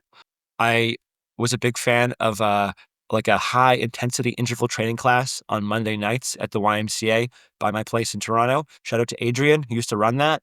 And then the pandemic hits, and me and my friends Lisa and Nicole are like, let's just let's do it ourselves over Zoom for fun. And of course, at that time, the pandemic was going to be 2 weeks, so we thought we would just do it like 3 times and be done with it. And it went Uh, for 3 years. So that's right. that was Cyberfit. I half my clothes are still Cyberfit merch. It Um, was so good. It was a yeah. little too hard sometimes. There were too many jump squats, but um yeah, cuz my hip dislocated, but like I Wait, was during class? sometimes I didn't jump. No. I have stronger legs now cuz I do strength training, but I Mm, was like yeah, but I was a devoted member and that you were was very devoted. the most fun. It was like sometimes I'd come and I'd just stretch cuz my hip would be dislocated, but um yeah, yeah, rest in peace, Cyberfit, that was so good. I guess, I Um, mean, this I don't know how interesting this is to anyone listening, but like very briefly, everybody Cyberfit interesting. was just it was like uh an online workout class where I would steal exercises from very fit people off of Instagram, who, in my defense, were algorithmically forcing me to watch them do these exercises. So I felt like I could just borrow. Um, I have no formal training, but again, dad's a phys ed teacher, so have like a basic knowledge of what shouldn't do, like, throw your spine into a pretzel or something like that. And then I would just play, like, I would say a combination of top 40 hits and like weird, like, soca jams my friends would send me. And yeah, we would just try and sweat away fear of the um, world shutdown sort of 3 days a And week. the tagline was, "All we can hope for is a hot bod and a good death." A fit bod, but yes, all we can Fit hope for bod. is a fit bod and a good death. Yeah, Um, yeah. and that was I remember you saying we had the last day and it was everybody was crying a little bit, but you were just like, "If I had tried to do something like if I had tried to make a successful fitness class, it Right. probably wouldn't No. have panned out." And I feel that way too. And I have tried to make successful fitness classes. I invented something called Butt Club in 2016 and everybody wanted to go. Like everybody Mm, was like, "That's great." But nobody came. mm, Um but it's like yeah, the things you try to do and then the things that just happen, they just happen naturally without trying. And it's like, I don't know yeah. if there's a lesson there, if there's really, who knows, right? But Yeah, I don't know if the lesson you can take away because the lesson is not to try or something, but I mean, maybe the lesson is like appreciate things when they do work because that was not part of the plan, but it was a massive value add to my life. And yeah, we had a lot of fun. mhm. Like, I guess, I don't know. I think success does come. You just don't know Mm, in what and how. And maybe that's right. not true. I'm sure I have friends or people who are listening that are like, no, success never comes for me. I never have success. And maybe that's true for them. But Cyberfit was a great success. I kind of wish I'd bought more merch. My merch is getting a little mildewed. Um, Great. Well, are you ready for the listener question? Let's engage. Let's be so wise. Let's get so wise. Okay. Dear Erica and Kyle, I'm 37 and I think she's a woman also. I'm 37-year-old woman and 1 year into a relationship with a dude who I hope will be my forever boyfriend. We met at a concert we both had VIP tickets to. It was the most magical and romantic meet cute.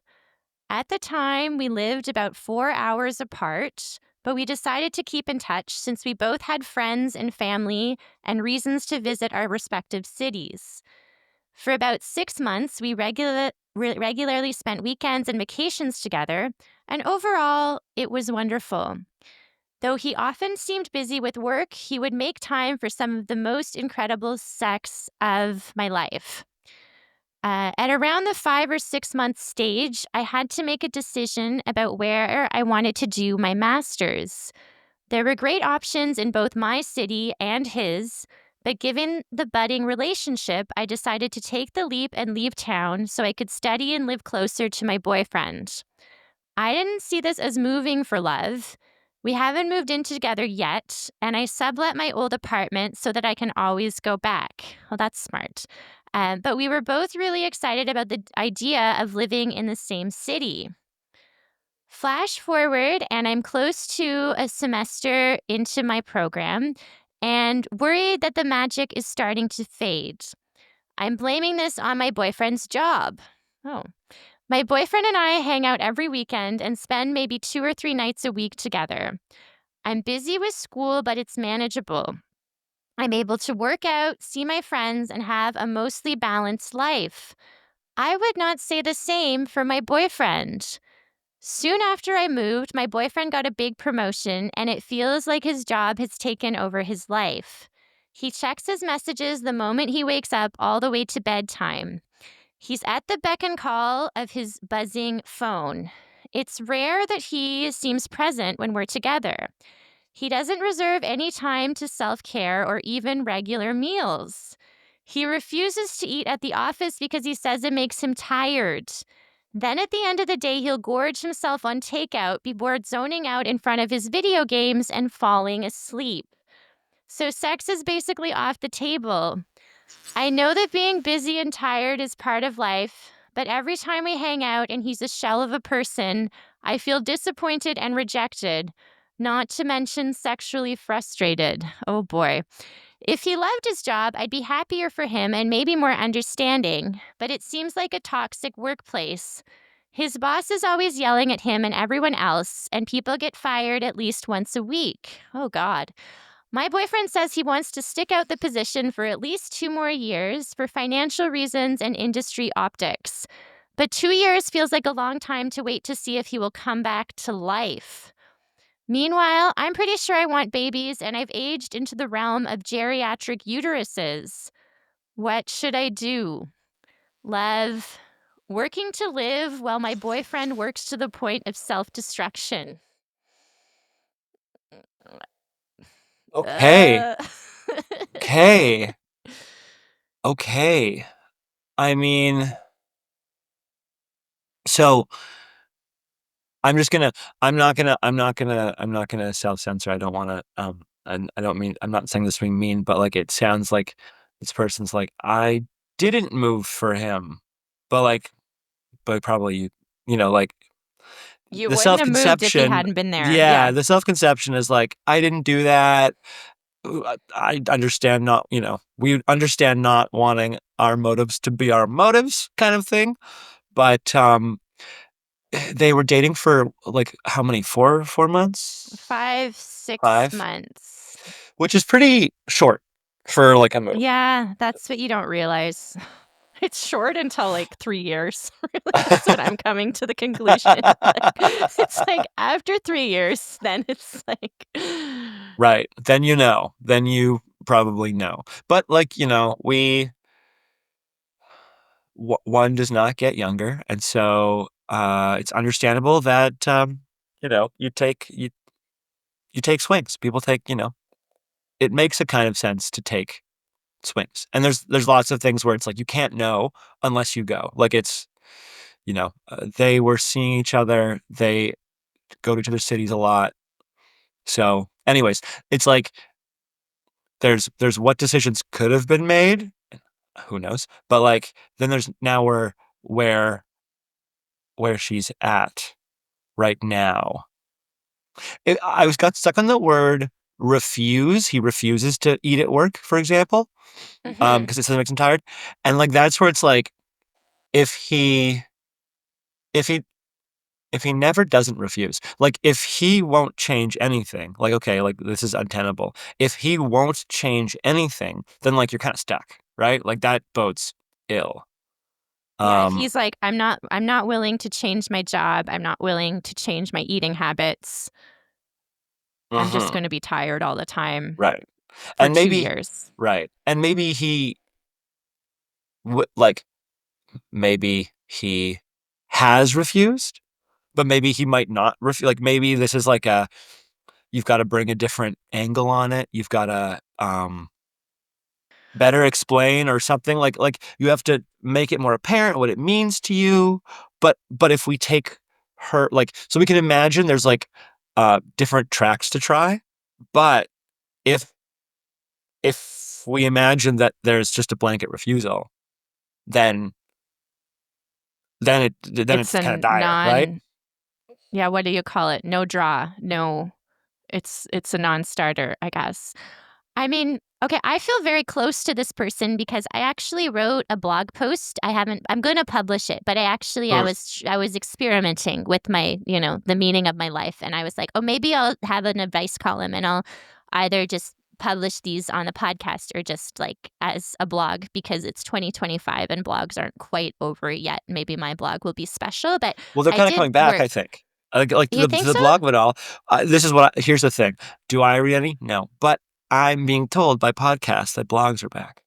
So Okay, here we who go. knows? Okay, so the Yeah. blog post, so you can read a longer blog post version of this listener question, but I've thought a lot about Mm. this person. Well, there's a lot at play. There's the geriatric uterus. She's ready. This is like, I wanted him to be my forever boyfriend. I mean, I have been 38 years old and thought, here he is. It's been, it's been 3 weeks. I'm going to make a fridge magnet. Like, this whole apartment was covered with this dude and me. We had vision boards. We had everything. We were together 5 months. And it's like, that's so embarrassing, but this can happen at any age. It's just like we are conditioned to look for the happily Mm. ever after, and Yeah. that's Totally. fine. You did a good job by keeping your apartment, and you did a good job, like you're Mm. doing a good job by working out, doing your own thing, having your friends, like whatever happens, you're gonna be okay. Like Right. you didn't move in with him, you didn't buy a condo, like anything, it's all you're studying something you wanted to study. Like you're gonna be okay whatever happens. Um I like yeah, like is and also sometimes when people are like, "Oh no, I'm not gonna change this," it's like a knee-jerk reaction, like I can't like sometimes they're just being defensive and that's not. Like, maybe there is some flexibility there, right? He sounds Mm. overwhelmed. Yeah. He sounds bombarded with stress and poor coping skills. Like, somehow, I don't know how old, she didn't mention his age, but it sounds like his coping skills are not there. Maybe this is an unprecedented amount of stress at work. He didn't like, I mean, maybe he'll get fired too, right? But it doesn't sound like you guys are on the same wavelength with work. Like, I don't know how much that matters, but you work to live and he is like living to work, or he's like the guy in the movie, what was the Whiplash. Mm. He's putting everything on the line for his job for Right. whatever It's reason. interesting too that they like that when they were traveling, like, and I can't remember, was he traveling for work Well, they specifically? were Because they were doing, like, vacation, like, they were doing long mm. distance, and so every weekend or vacation was special, and so it was, like, and he didn't have his big promotion yet, so she said he Okay. was busy with work, things were wonderful overall, but who knows what that means, but, like, they had built-in distance, so, like, they each had their own lives, and then their together time was concentrated and full of incredible sex. I just want to say also that's great, but like there's lots of incredible sex. Incredible sex is available. So don't get hung up on incredible sex with one person is what I recommend. There's always like the much talked about like what's it called? the honeymoon period. And Mm. everything was great. Like, to the sort of like, I didn't whether or not you moved there for him sort of thing. Okay, the what's it called? The promotion was not in play when you were not in the same city, but like you moved to the city and then yes, he gets promotion, but like the fact that he's so unengaged, like he one would hope would also understand that like someone has just moved across the country, at least in part for him. And so like if he was into that, if he wanted that, if that was like, "Yeah, come on, I'm excited for you to be in the same place as me," um, then there's sort of I don't know anything, but I suspect that it might not be like like the job might in part be an excuse. Whether he knows it or not, he's like disengaging. It's less exciting for him now that she's there. And so like he was Oh. able to make time before. And yes, there was no promotion, but he was also like traveling. That takes time.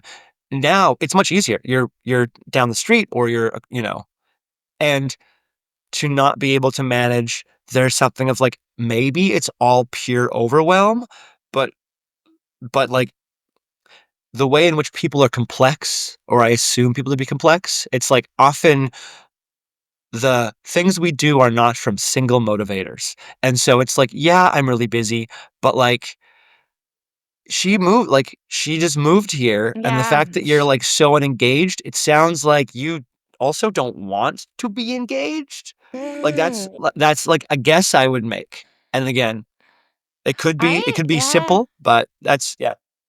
I gave the guy more benefit of the doubt than you are in the column. Like, I really like, but I do. I mean, I think there's a lot of reasons people disengage, and I think people do disengage because they're overwhelmed. Like, Mm, either they're avoiding intimacy or they are just like really overwhelmed. Like, I think like sometimes like avoidant behavior is not necessarily because people can't connect or like don't want to connect. It's because they don't mm, really know how to, or they feel like the way it is not going to be enough. Like that said, it's not up to you to dance around until it's a good arrangement for you. Like he needs to step up, and he's not showing that he is willing or able.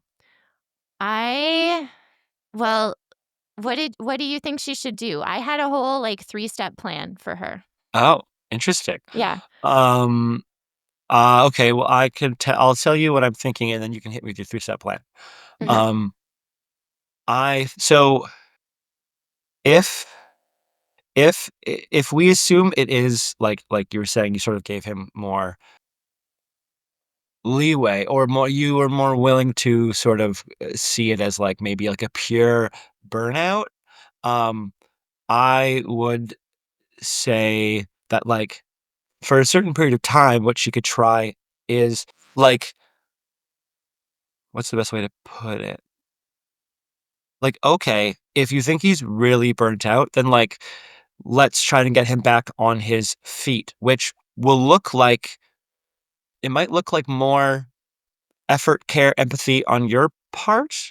And I don't want to create like an unequal thing going on, but it's like if someone's fallen into a hole, you might need to get them out of the hole before they can help you put a splint on your arm, for example. And so like the digging him out of the hole can't go on forever. But like if you're committed to making this work and like it just seems like he's lost in here, then it's like we might have to like, okay, you might unfortunately be the one who has the wherewithal to like start the help, and then like hopefully he can improve. But I don't think that that goes on forever. For very And long, yeah. I'm a little more skeptical of the one reason why this is happening. So that's what I'd say to try to address that reason to the burnout. And then it's like, maybe it's a 6-week thing, maybe it's, I don't know, 6-month thing, whatever. But then it's like, okay, do I feel like it is just burnout, or maybe there are multiple factors at play, and like this might be like we're losing the honeymoon wash, and this is like real life. This is the real him. This is really how he deals with stress, and maybe like how is he responding to like the care that you're putting in and the way in which you're trying to help. Because if it's not better, if he's not going, wow, you're putting in like I'm gonna once I'm out of the hole, or if halfway up the hole, I'm gonna give a little back. Mhm. Then it's like, okay, maybe Like, as though he's sick, and then you need to take care of him.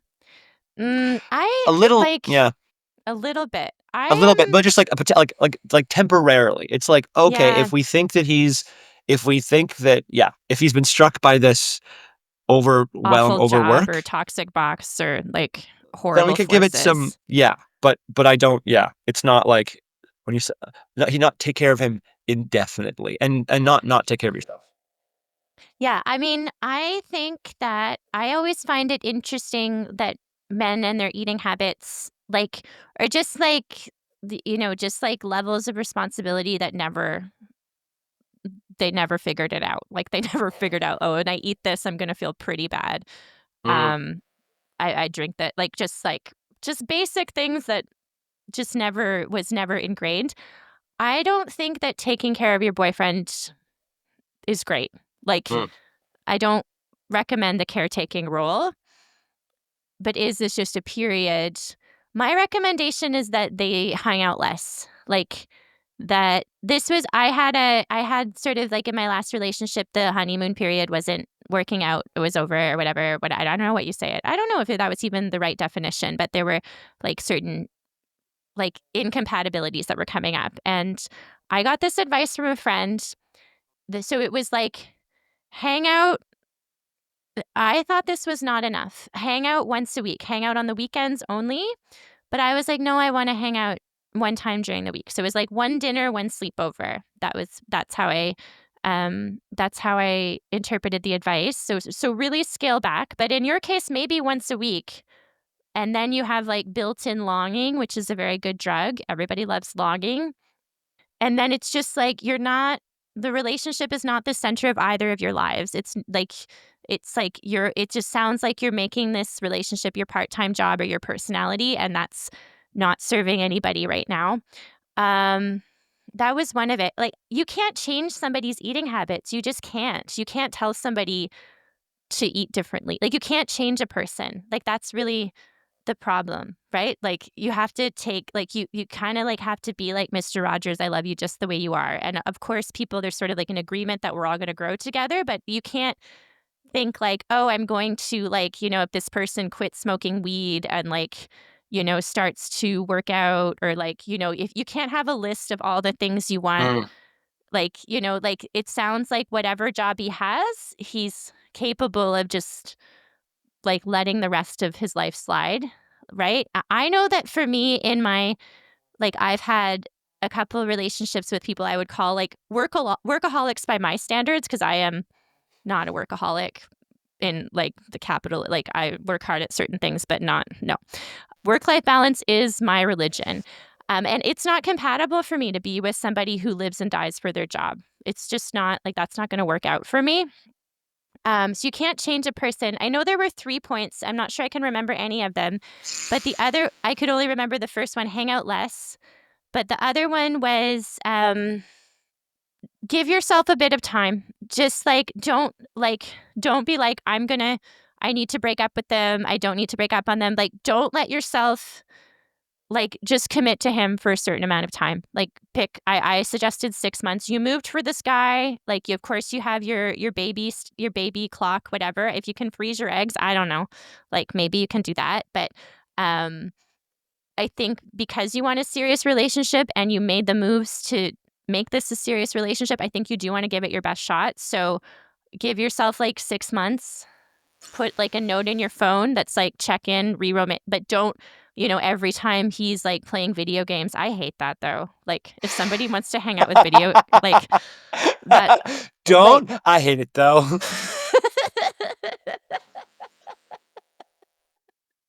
Literally being video unable to take your own games. advice while you give the advice. Because you imagine it happening to you, and then you But just walked it back immediately.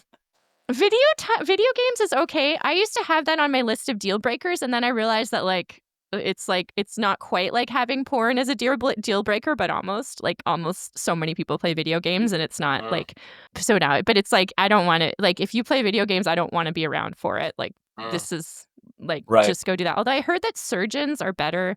Surgeons who game are better. They have better outcomes. It's not all a waste of time. But yeah, give yourself like 6 months to not consider whether or not you want to break up with him. Like, just be like, okay, we're going to try this, commit for 6 months. Yeah, caretaking. Yeah. But there was there were three points and I can't remember, but it was definitely hang out less and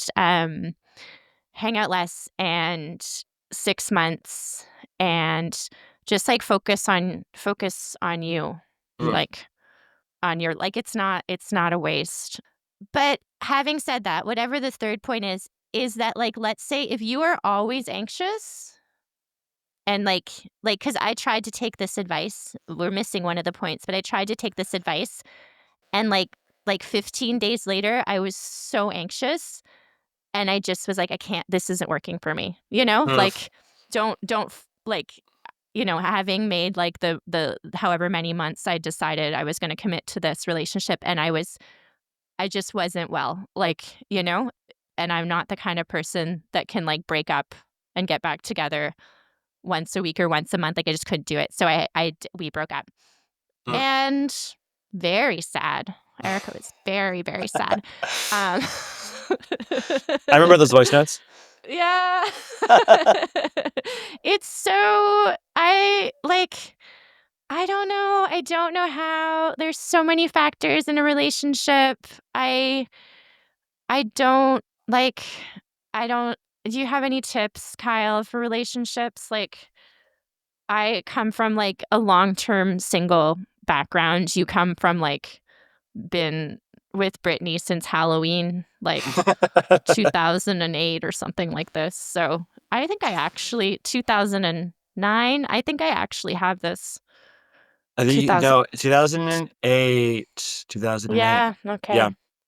Um, I don't know if I have any relevant advice for like this situation, just 'cause it's a situation like that is so specific. And that was a very detailed sort of like write up, but there's still so many things that we don't know and we can't know, like, she tried this and this is what she got back, sort of thing.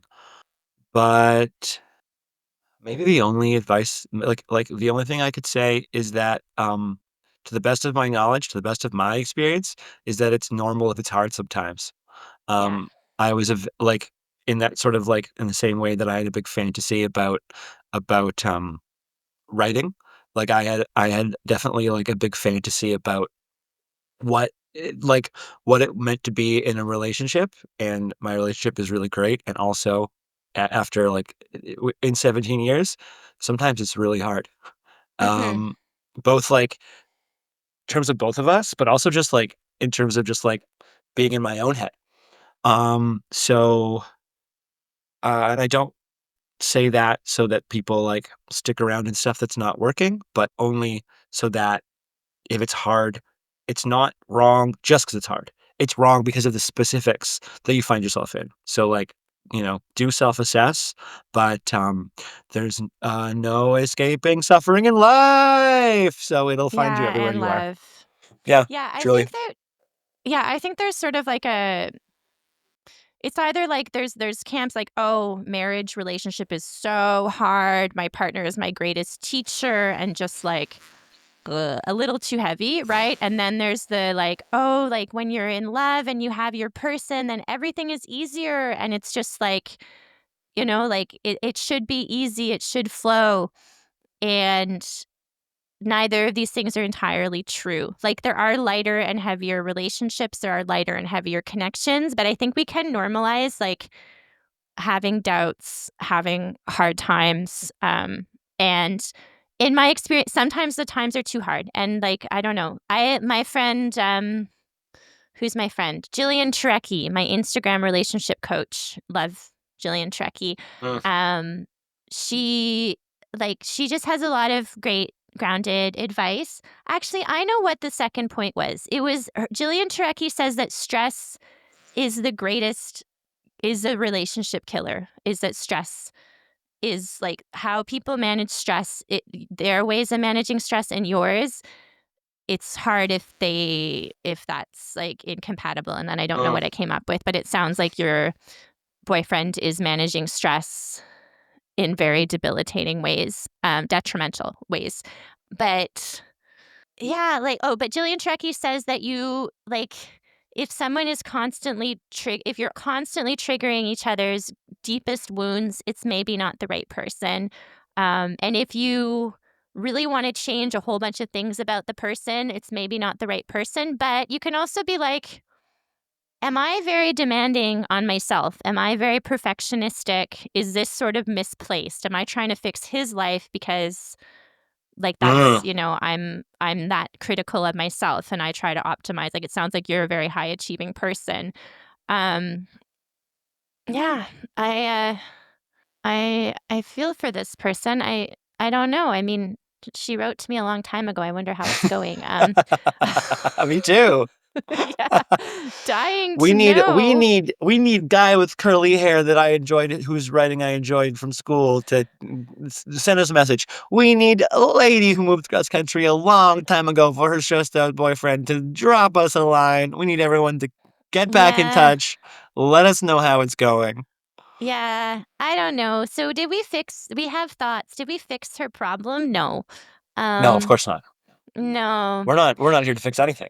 no. And Kyle is going to be a therapist, but I'm certainly not going to be a therapist anytime soon. I don't know. Just like it'll become clear. Oh, but what I was going to say when you said it's like it's normal for it to be hard sometimes. Like what I found, like when I have only had one sort of like long term relationship when I moved to Halifax, and like I don't know, I was very committed. Like I was very committed to this love story.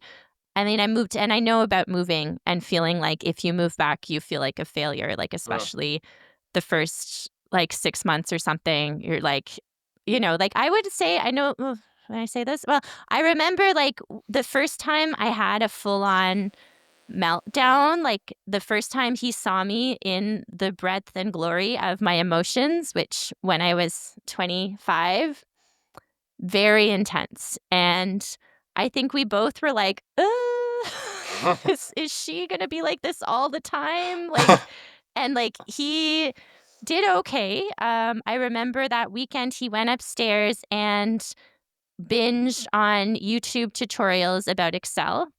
And I was like, what the fuck? But then he came downstairs. He's like, I think we should clean the house.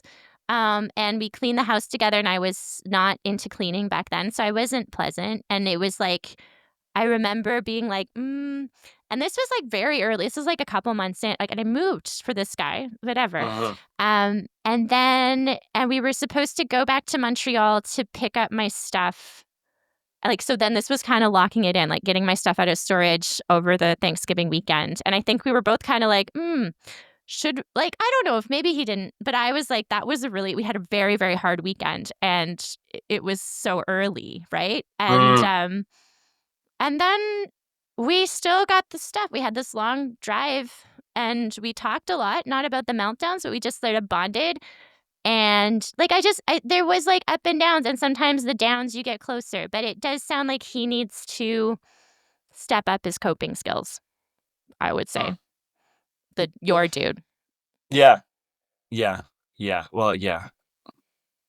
It sounds like it sounds like a bad life, but also I don't know anything about making a lot of money, so you know, Yeah. maybe this could all just be a case of bad timing. If we if we think the absolute best of everyone involved, then you might just say like, yeah, like you guys are kind of working, but then this thing that he's been working on for a long time, it sounds he's got 2 years, and then he cashes out, and I don't know what that's like, but I'm sure that a lot of people, people like kill themselves to make partner at the law firm, and then it's like you're really rich now, but like you gave them your whole life for a couple of years, and that is not probably a great person to be beside.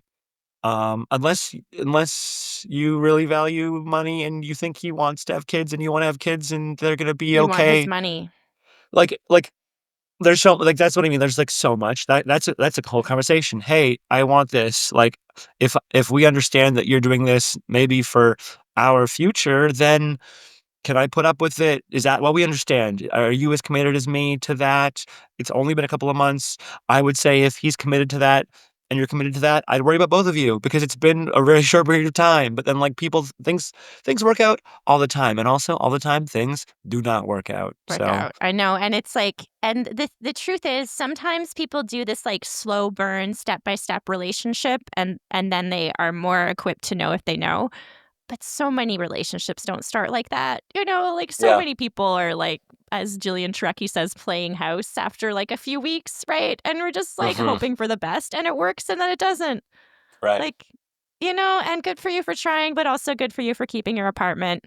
Good Yeah. move, and just get your master's and have fun, like, yeah, She's already like, got it. She's already got it. decentral yes, probably by now. Decentralize your relationship, like, just like Kyle was, like his whole self-worth was based on his writing Yeah. output and stuff, like, yeah, I mean, maybe some people would say the most important thing is your relationships, but maybe try to decentralize that, from your self-worth. Um, okay, that's it. That was That's it. epic. Well, and Yeah, then actually now as we sort of wrap that all up, I am prepared to say that we did fix that. I'm pretty sure yeah. that advice was so good it went back in time, reached her, and she took the advice, whatever it ultimately was, and is now Mhm, doing great because of the power of it. So mhm, kudos to both of us. yeah. But breaking up is not the worst thing that can happen to you, like, really the worst thing that can happen is, like, being miserable in a relationship for a long time. Like, it's okay Right. to be miserable for a day or 2, but yeah, Mhm. breaking up people need to get better at breaking up. Speaking from it's so good. So We're good all at in breaking up. process. We're all in process, whatever Yeah. we're doing. Kyle, if you could transform and distill your life into a spectacular TED Talk, what would the title and topic be? The title, yeah, and you're the one that's good at titles. Um, okay. Um, okay.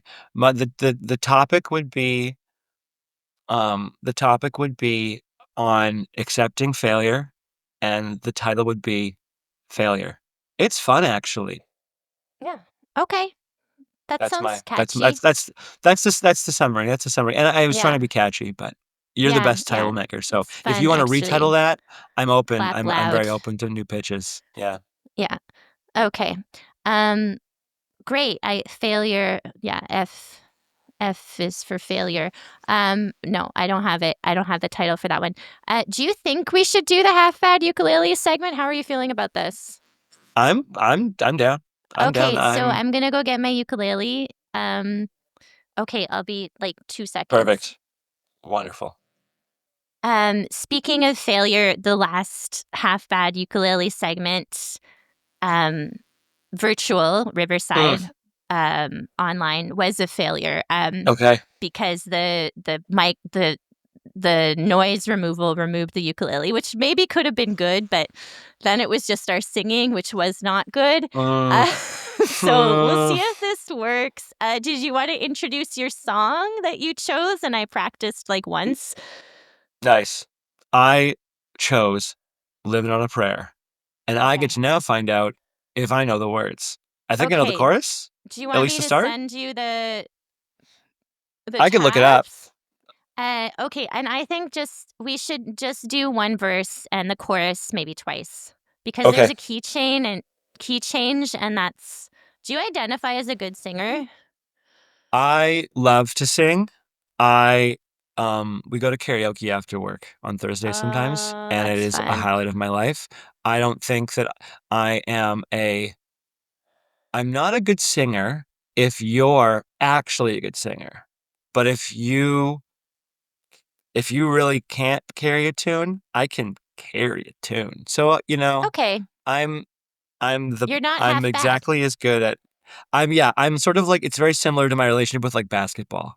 Like, I can do it, Okay. but a lot of people can do it a lot better than me. Okay. All right. I can't see that well out of my rock star glasses. Do I have any? Okay. I put Um, glasses on if I had them, but I don't have any right here. okay. Are you gonna be able to do Once Upon a Time Not So Long Ago? I think that's like I mean, I can do it, I think, but it's like I think that's sort of like before the music cuts in. Like, I think your first Okay. chord is gonna be on Tommy used to work on, like Tommy. Okay. Is that's I what I have think a how this little bit of works. an intro. Oh, okay. Should we just do it? All right. I'm gonna start the intro. Okay, everybody sing along. That's crucial. Mhm. Okay.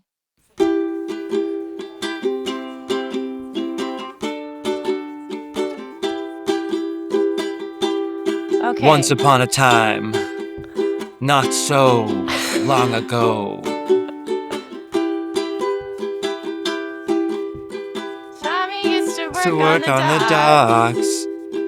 Union's been on strike. He's down on his luck. His It's luck, it's tough. tough. It's tough. So So tough. tough. Gina Gina works works the the diner diner. all day. Looking for the man. She brings home a Brings home a pay pay for for love. love. For For love. love. She says She we says, gotta hold hold on on to to what what we've we've got. got. It doesn't make a difference if we make it or not. We've got each other, and And that's that's a a lot lot for for love. love. We'll We'll give give it it a a shot.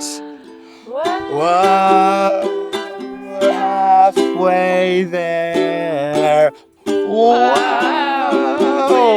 living on a prayer. Take Take my my, hand and we'll we'll make make it, it. I swear. Whoa.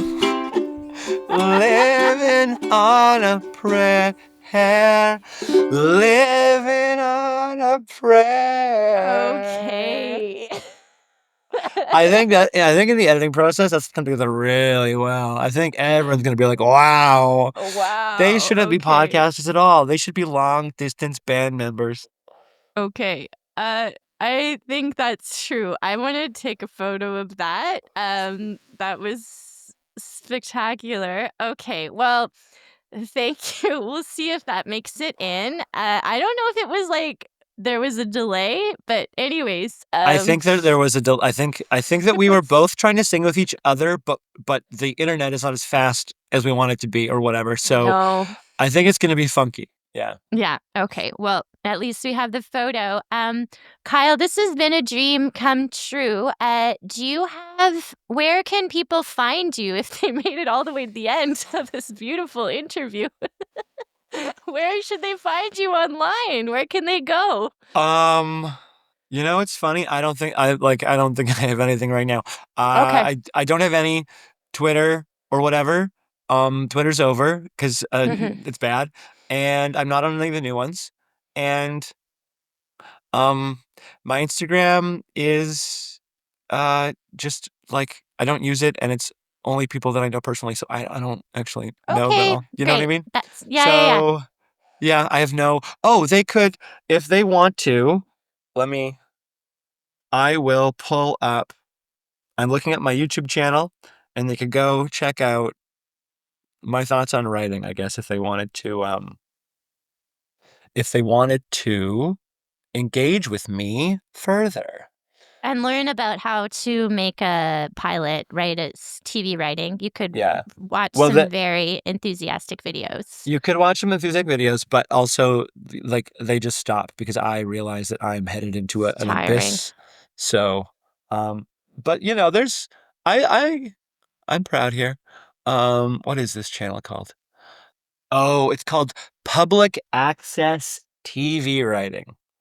It's called Public Public Access access TV TV Writing. writing. How democratic of you. Okay, that's Yeah, great. Okay. yeah.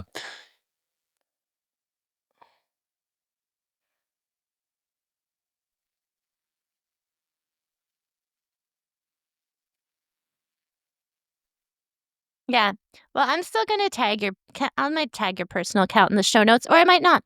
But everybody, that's great. And everybody, thank you for listening or watching. If I managed to figure out video editing without crying, which is not, there's about a 40% chance that I do figure it out. And yeah, thank you. You can follow me, erica.j.schmidt on Instagram, or you can follow me on Facebook, I guess, but don't add me as a friend if we're not friends. And my website, ericajschmidt.com, you can check out the blog post for this poor person who works to live and her boyfriend doesn't. ericajschmidt.com/blog. Thank you, as always, to my darling big sister, Tess Levitt. And thank you to Sherwin Tegia, my creative advisor and most cherished friend.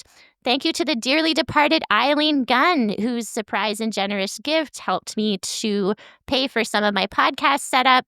And thank you to you, dear listeners. Truly, what champs you are for committing to bettering yourself by listening to this whole thing. It's over 2 hours. You'll cut a little bit, I'm sure. I'm sure A little bit. we'll cut some Your hums day- and haws out. Yeah, the before and after this podcast, you're just like, it's like a creative project. You'll be a different person at the end than you were Truly. at the beginning. I know I am. And let us sign off with the very catchy theme song. Are you ready? Uh-huh. Okay. This This is your strange and beautiful I love the delay. Thank you, everyone. Thank you so much, Kyle. Thank you, everyone, for listening. Love you. Bye. Ciao. What a pleasure.